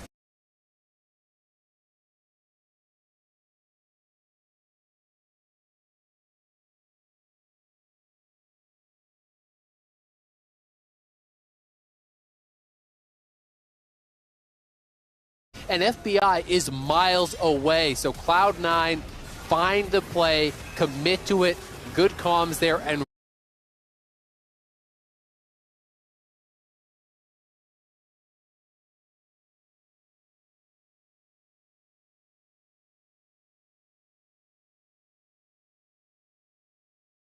really quick movement across the map to get the extra members where they needed to be to get the kill onto Huhi, onto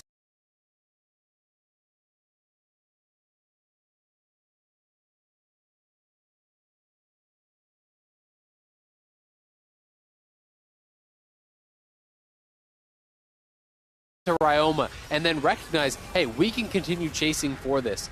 Just barely Closer survived from that buster shot.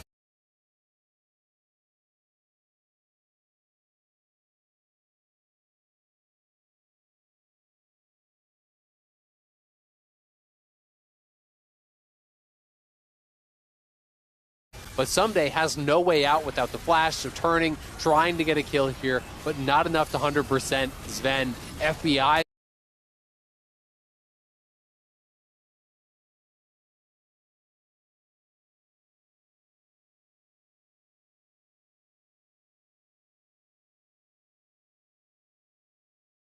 is going to go down as well, and that means the Baron to Cloud9, the gold lead massively to Cloud9.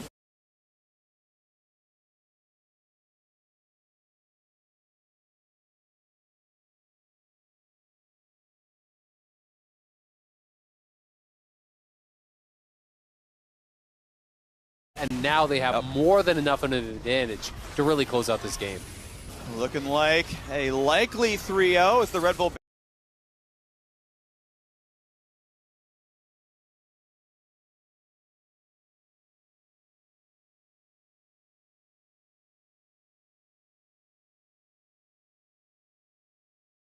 Baron is on 2,600 gold. They're knocking down even more turrets to grow that number. Now up to 3K as the siege will continue. Still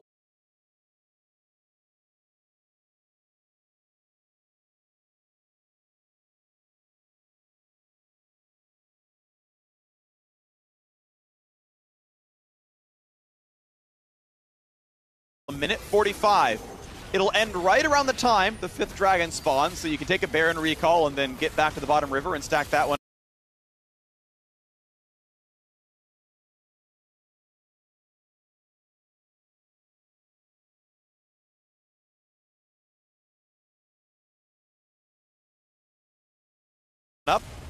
We'll see if Sven wants to even go for this turret. Right now it's a little bit dangerous, but you can see 40% of FBI's health goes down to a single Ezreal Q.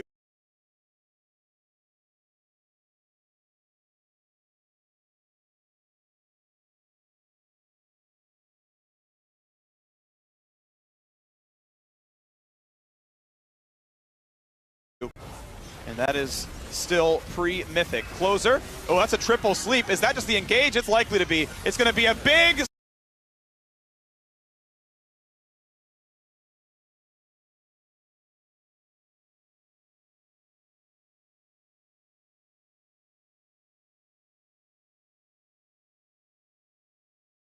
set of damage. Closer feasts it up, walked away, but Huhi has to flash now himself. FBI Summoner heals, give him the movement speed, and the team will...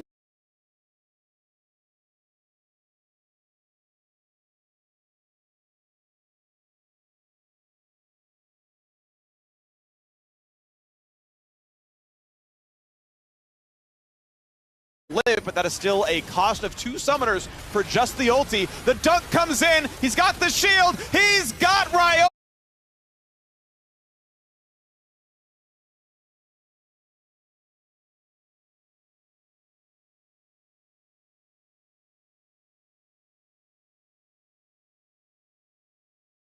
Dead to Rise. Fudge just keeps killing Australians over and over again. He's doing it over and over again, and now the mid lane.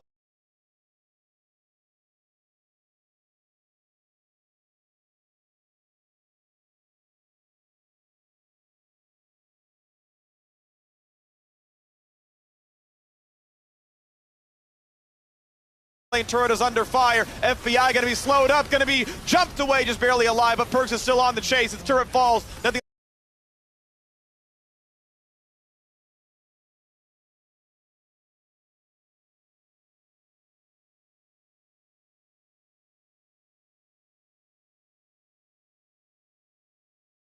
to defend 100 Thieves. It is 5v4. 35 seconds on the Ryoma respawn timer. Might mean they go for the base. They've got to wait. They're going for the end.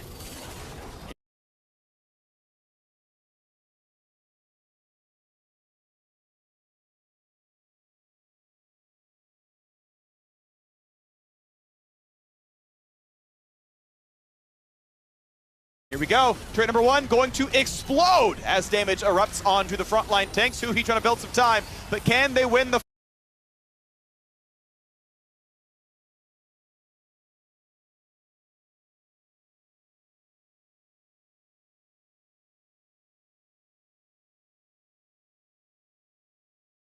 .4v5. Blabber pushed back a little bit. He does not have armor. That's going to be good damage out of the Senna. And as the wave goes down, the turrets go down as well. Another...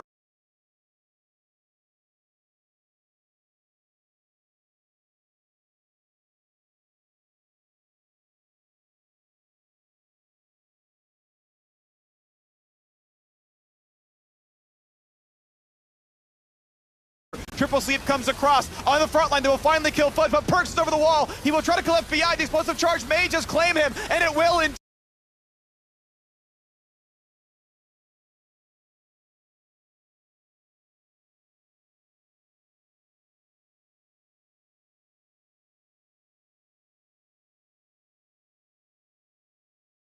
They're alone with the Nexus now as Someday tries to regen. Closer stays alive. The team regenning on the fountain, but Perkz will not be...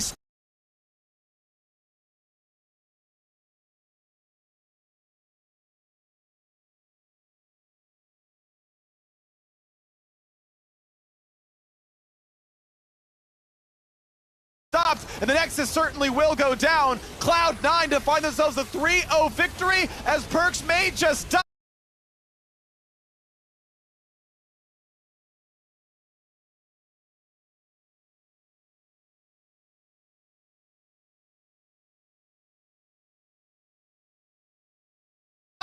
And the game is over. The Mammoth Flare comes up. Congratulations, Cloud9, on the 3-0 victory. What an aggressive finish from Cloud9. Talk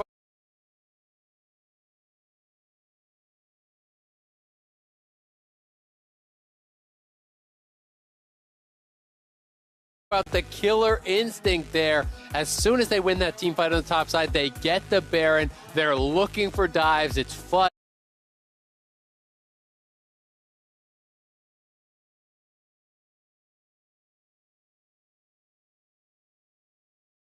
catching out Ryoma, barely surviving himself, but killing off the mid laner, and Cloud9 just knows they can go for the end. Their marksmen are so strong at that point, healing back up with the Moonstones, constantly pushing forward there, and able to close it out in a situation where I think very few teams would look for the end there. They would take the kill, they would back off, they'd go for double inhib maybe. Instead, Cloud9 finds the angle to close out this game and puts their stamp on this series 3-0. And a lot of different styles being shown, very good team play being shown. I thought the 100 Thieves had a really strong comp in this one, but Cloud9 just worked together better. They got a lot out of the advantages that Fudge gained in that 1v1 in the laning phase. He was able to find angles, find fights for his team. And in that pivotal top lane fight, Cloud9 just responded more quickly than 100 Thieves was able to.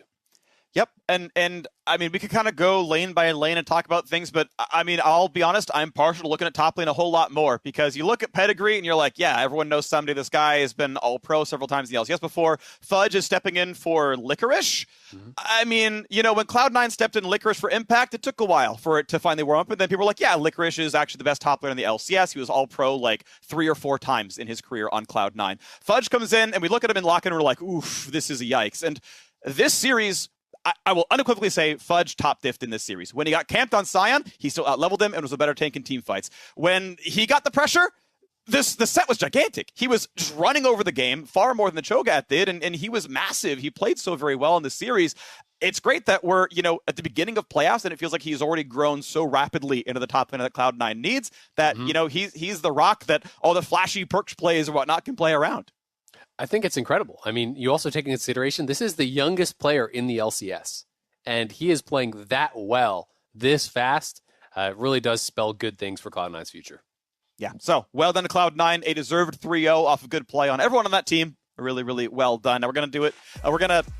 That's going to do it. There we go. I started reading the script partway through the sentence. That's going to do it for me and Azael. After the break, Lit Tigers will be talking to Perks in our Verizon post-game interview. Don't go anywhere.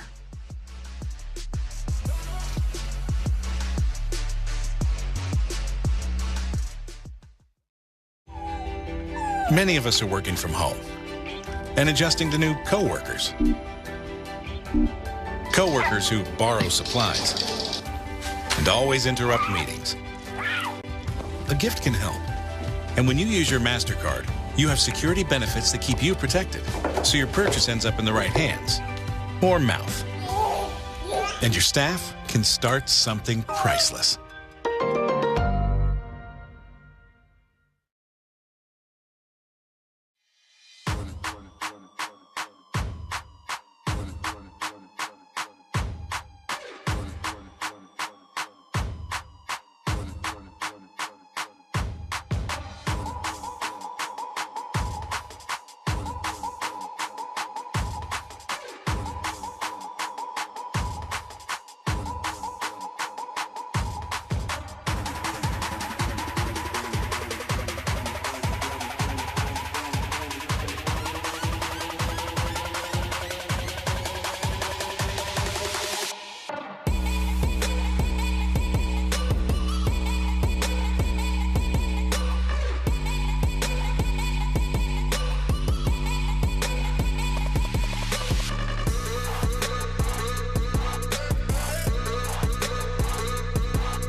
Welcome back to the LCS Mid-Season Showdown. Cloud9 pulled off the Divine 3-0 against 100 Thieves, and now we are joined by mid laner Perkz for the Verizon post-game interview. Tell me, what is your read on the first best-of-5 series you've gotten to see since Cloud9, since lock-in?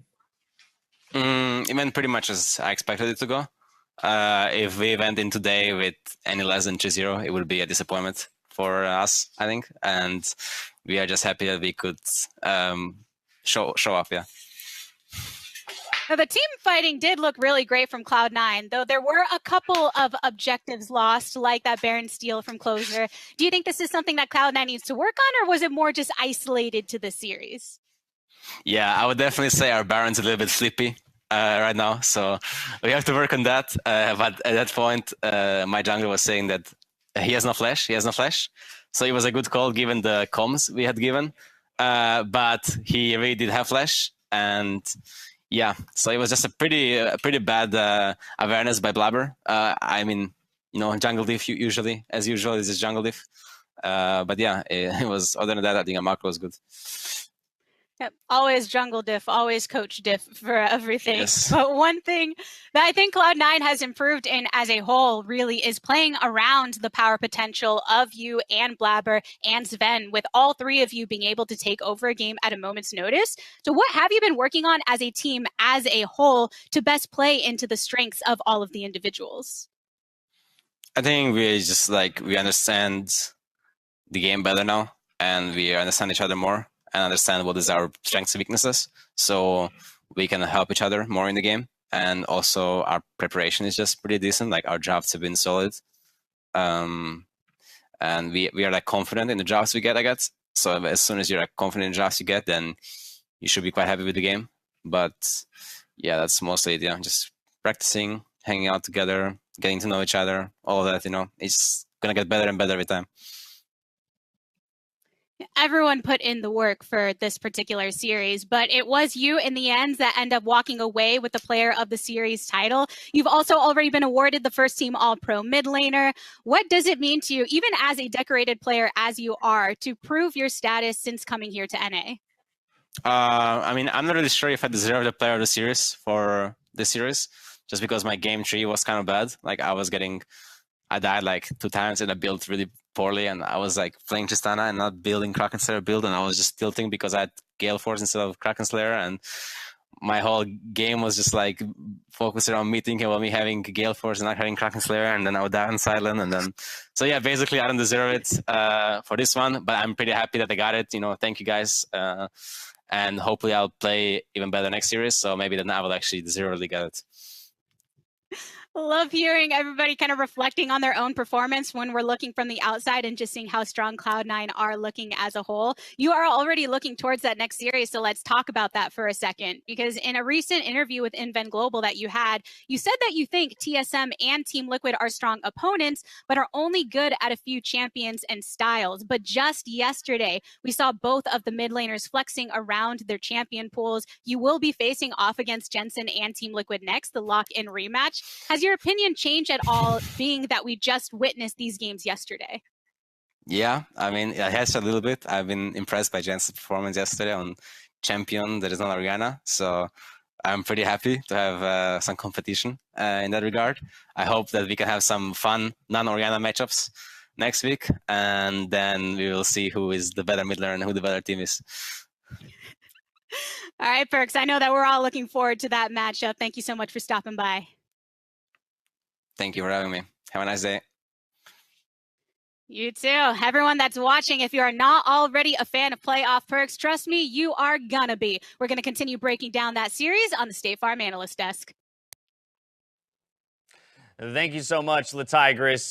Ever the humble guy there in the mid lane, calling out his own underperformance, I say in air quotes, from Game 3. And maybe we'll talk a little bit about some of the things that he mentioned with the Tristana. But overall, there's a couple things within that interview that I want to touch on. Most notably, Perkz' conversation around the fact that they feel they have figured out their drafting in particular. And Alorum, obviously, in hindsight, all 3 drafts ended up working out to deliver a 3-0 best-of-5 victory over 100 Thieves. But particularly in this Game 3, how did you feel about the way they drafted themselves?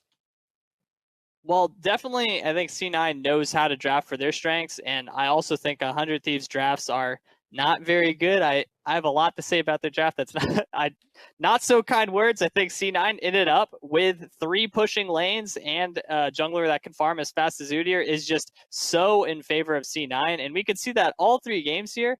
Either you have a draft that's pushing all 3 lanes, or you don't. All 3 games were like that.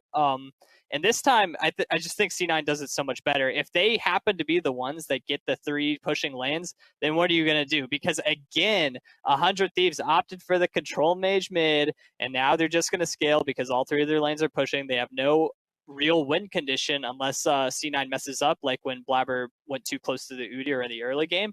And only when C9 is making mistakes is 100 Thieves even getting any kind of advantage or win condition to play around. So if C9 clean all that up and they just contain themselves and maybe not look for fights that often unless it's a more 100% or, just more likely play to work out for them, C9 could easily just win this game almost pretty much, dare I say, a perfect game for them. Yeah, I love the flex consistently from C9. I think that's something for a lot of fans or analysts to dig into for this series. A lot of people will think that this is going to be a low-value series to look over and learn, from C9. But I think that their drafts consistently, if they're on blue or red side, they are going for flex picks. This one, their level 1 preparation, fantastic. Invade top side, cross through mid, and the moment you see Lilia cross through mid, Closer's got to be like, all right, I'm hearing sirens, I have to leave. I have to go back through mid, back into my own, because this is not legal. But the moment Lilia crosses through to go into Raptors, he just gets collapsed on, because that was literally the only place the Udyr could be. So sucks for 100 Thieves that early on. You deliver the double buffs to the Tristana, and tough game from that one. Yeah, and once again, Perkz is gifted in early first blood by his team as a result. Double buffs to boot. But Mark, this entire game felt a little bit more action-packed in some ways than the others. And you even heard Perkz kind of indicating at it. It wasn't the cleanest victory of all 3 of theirs today. No, they definitely had some oopsies this game. Some of the skirmishes in the top side, some of the plays that Perkz himself was referencing. But they hardly ever came at a time where they lost something significant for it, whether that be a turret or, a huge Rift Herald kind of thing. Like, there were some situations where 100 Thieves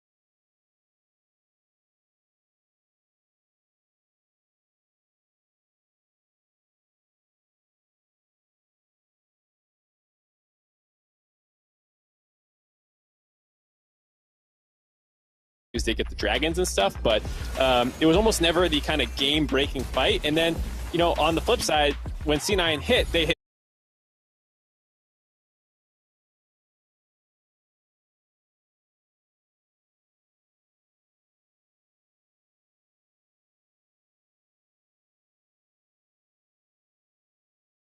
it hard. And in this fight, it was a really scrappy one. And it was a situation where I think there are other builds, problems that we talk about.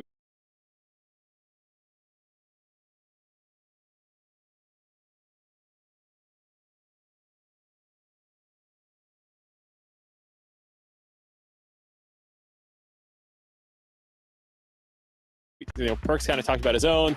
There was, the Moon Staff instead of potentially a Leandry's versus the real.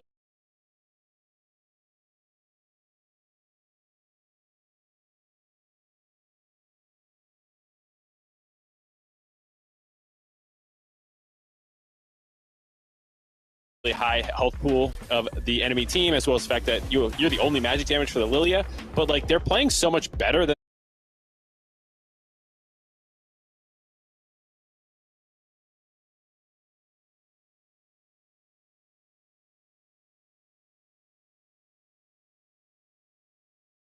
their opponents. So, I think it's really cool to see them, trying different things out with the double Moon Staff, with the Karma and the set.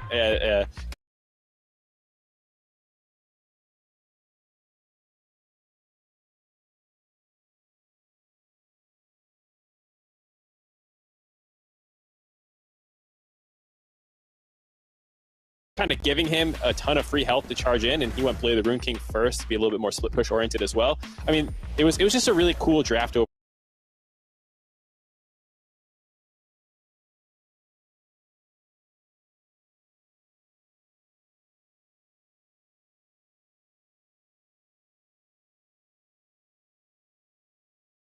overall for C9. Yeah, we did see some of those problems. Oh, sorry, Raz, go for it. Yeah, no worries. I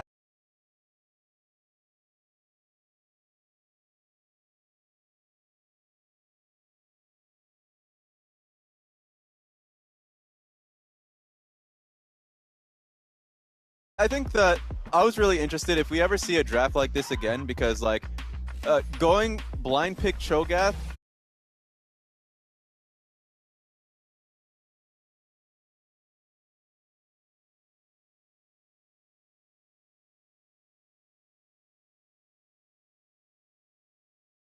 kind of being afraid of the Karma Flex is something that's like I can understand. I didn't like the blind on Cho'Gath, but it put him in a position where we did.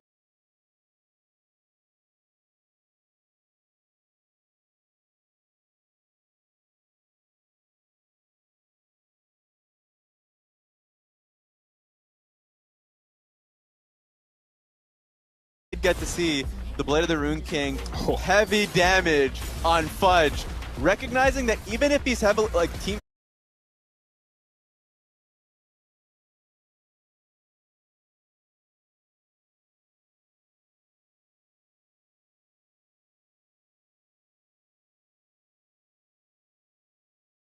fighting, he has double Moonstone and heavy shield to make him feel fairly tanky. So if we see something like this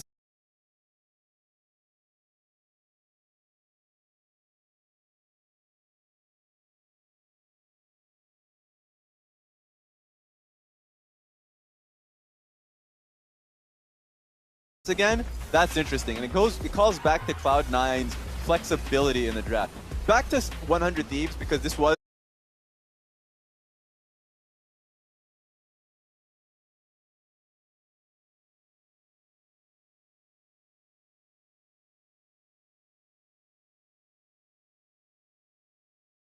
their better game in the series, funny enough. Like, they were just far more scrappy.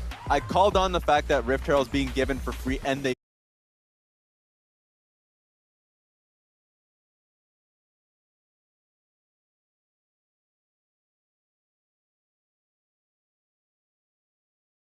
contested it. I thought that was much better. I think 23 minutes into the game, they invaded and challenged as a team. They rallied behind the Udyr and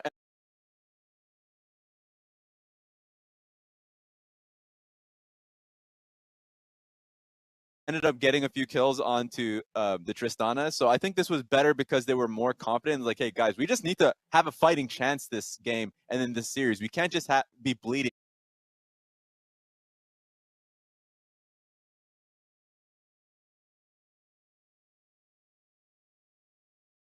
I think they did a good job in that. But 100 Thieves, Cloud9, as we've been saying, is just a better team. Yeah, and to speak on the draft once more about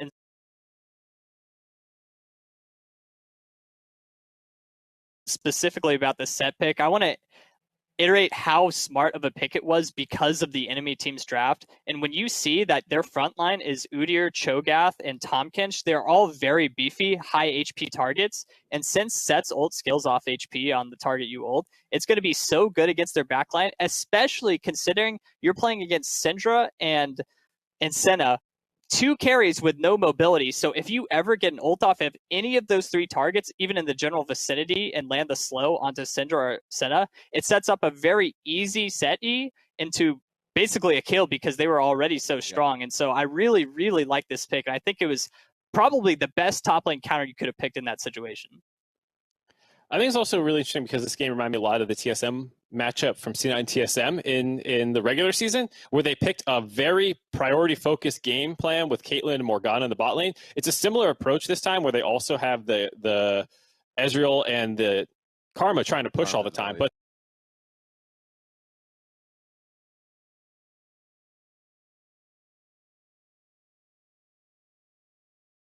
they have a bit better of a front line on the top side by swapping out the Gnar for the set, and I thought overall they piloted this a lot better, and it's some learnings from the regular season that you see.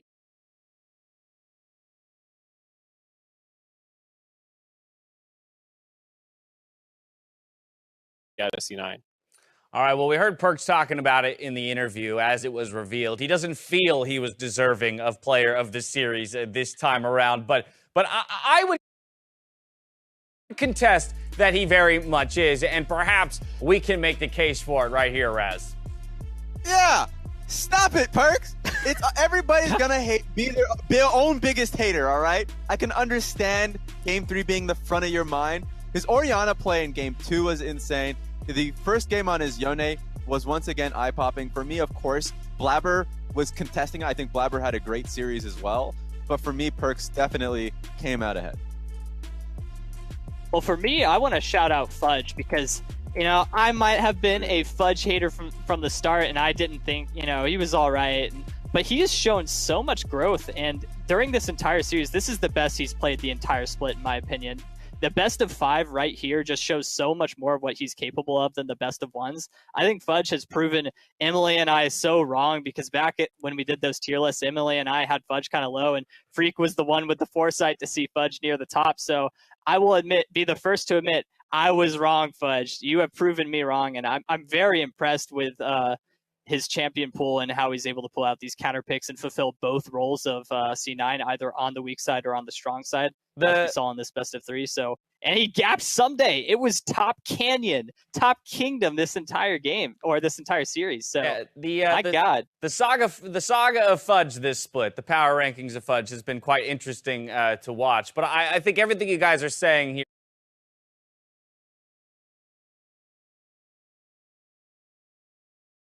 and calling out Blabber and Fudge alongside Perks, Mark, ultimately plays into the idea that this was a 3-0 best of 5. And so often when you see a 3-0, it's hard to pinpoint any one particular person that performed well above the rest because it probably had to be some semblance of a team effort. But it goes back to that countdown conversation where Perks will always end up being the playmaker, maybe flanked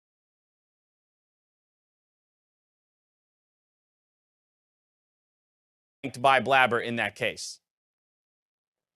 Yeah, I think everyone basically outperformed their counterpart on the side of 100 Thieves. I mean, you have to make a really hard argument to find someone maybe. And even then, the games were a little bit slower, especially Game 1 and Game 2. It kind of had more like big game-breaking moments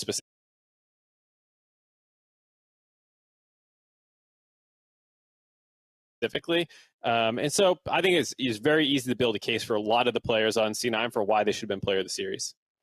All right, well, from here, we are going to pull up our bracket just to take a look at what is ahead of us. Now, next weekend, it is our lower bracket that we will begin with. We've got EG versus TSM on Saturday, and we'll follow that up with Dig versus 100 Thieves. So no fear if you're a fan of the two teams that fell down this weekend. They still have that second shot to work their way through the lower bracket. Raz, taking a look at those matchups. How you feeling about them? I know we talked a little bit about EG TSM just yesterday. Yeah, I'm interested in these because remember, going into the playoffs, Evil Geniuses took a win on TSM on what I perceived as a very strong draft and good play around impact. So that's not going to be a one-sided matchup. I think EG does have a chance, even though I would favor TSM. 100 Thieves versus Dignitas, though. Yes. I mean, we were talking about them being able to catch team mistakes. 100 Thieves are on a bit of a slide because of their mid lane situation, and they're in a bit of an identity crisis. Dignitas can catch that.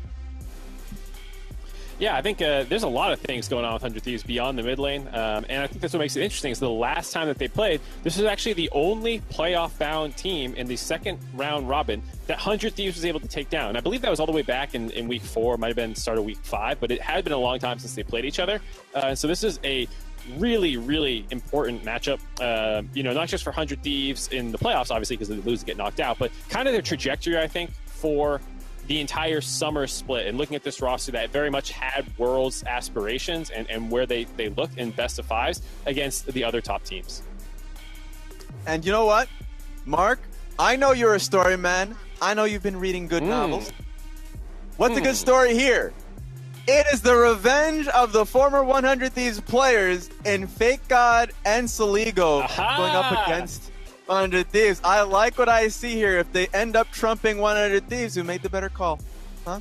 Don't forget Afro as well in that. Also, yeah, exactly. Mark and I in lockstep on that one. Well, that, of course, is taking place next week with the lower bracket. We'll return to see C9 and TL play in the upper bracket later on. But we have League of Legends action all week long. We started out with our Proving Grounds qualifier, which is taking place from Monday all the way through Friday, so there will be no shortage of League of Legends action. Of course, you can catch the dive, as always, on Tuesdays to see the guys break down all the minutia that comes along with deep analysis of the LCS. This or That hits your screens on Thursday before the return of that postseason picture in the midseason showdown on Saturday and Sunday of next week, where we'll be back here to bring you all of the action. Our series is over, but there is still more show to go with me, Tigris, Raz, and Broxa over on twitch.tv/Bud Light for the Bud Light League Lounge. We'll catch you there in just a bit. For now, though, I have to say thank you on behalf of myself, the broadcasters, the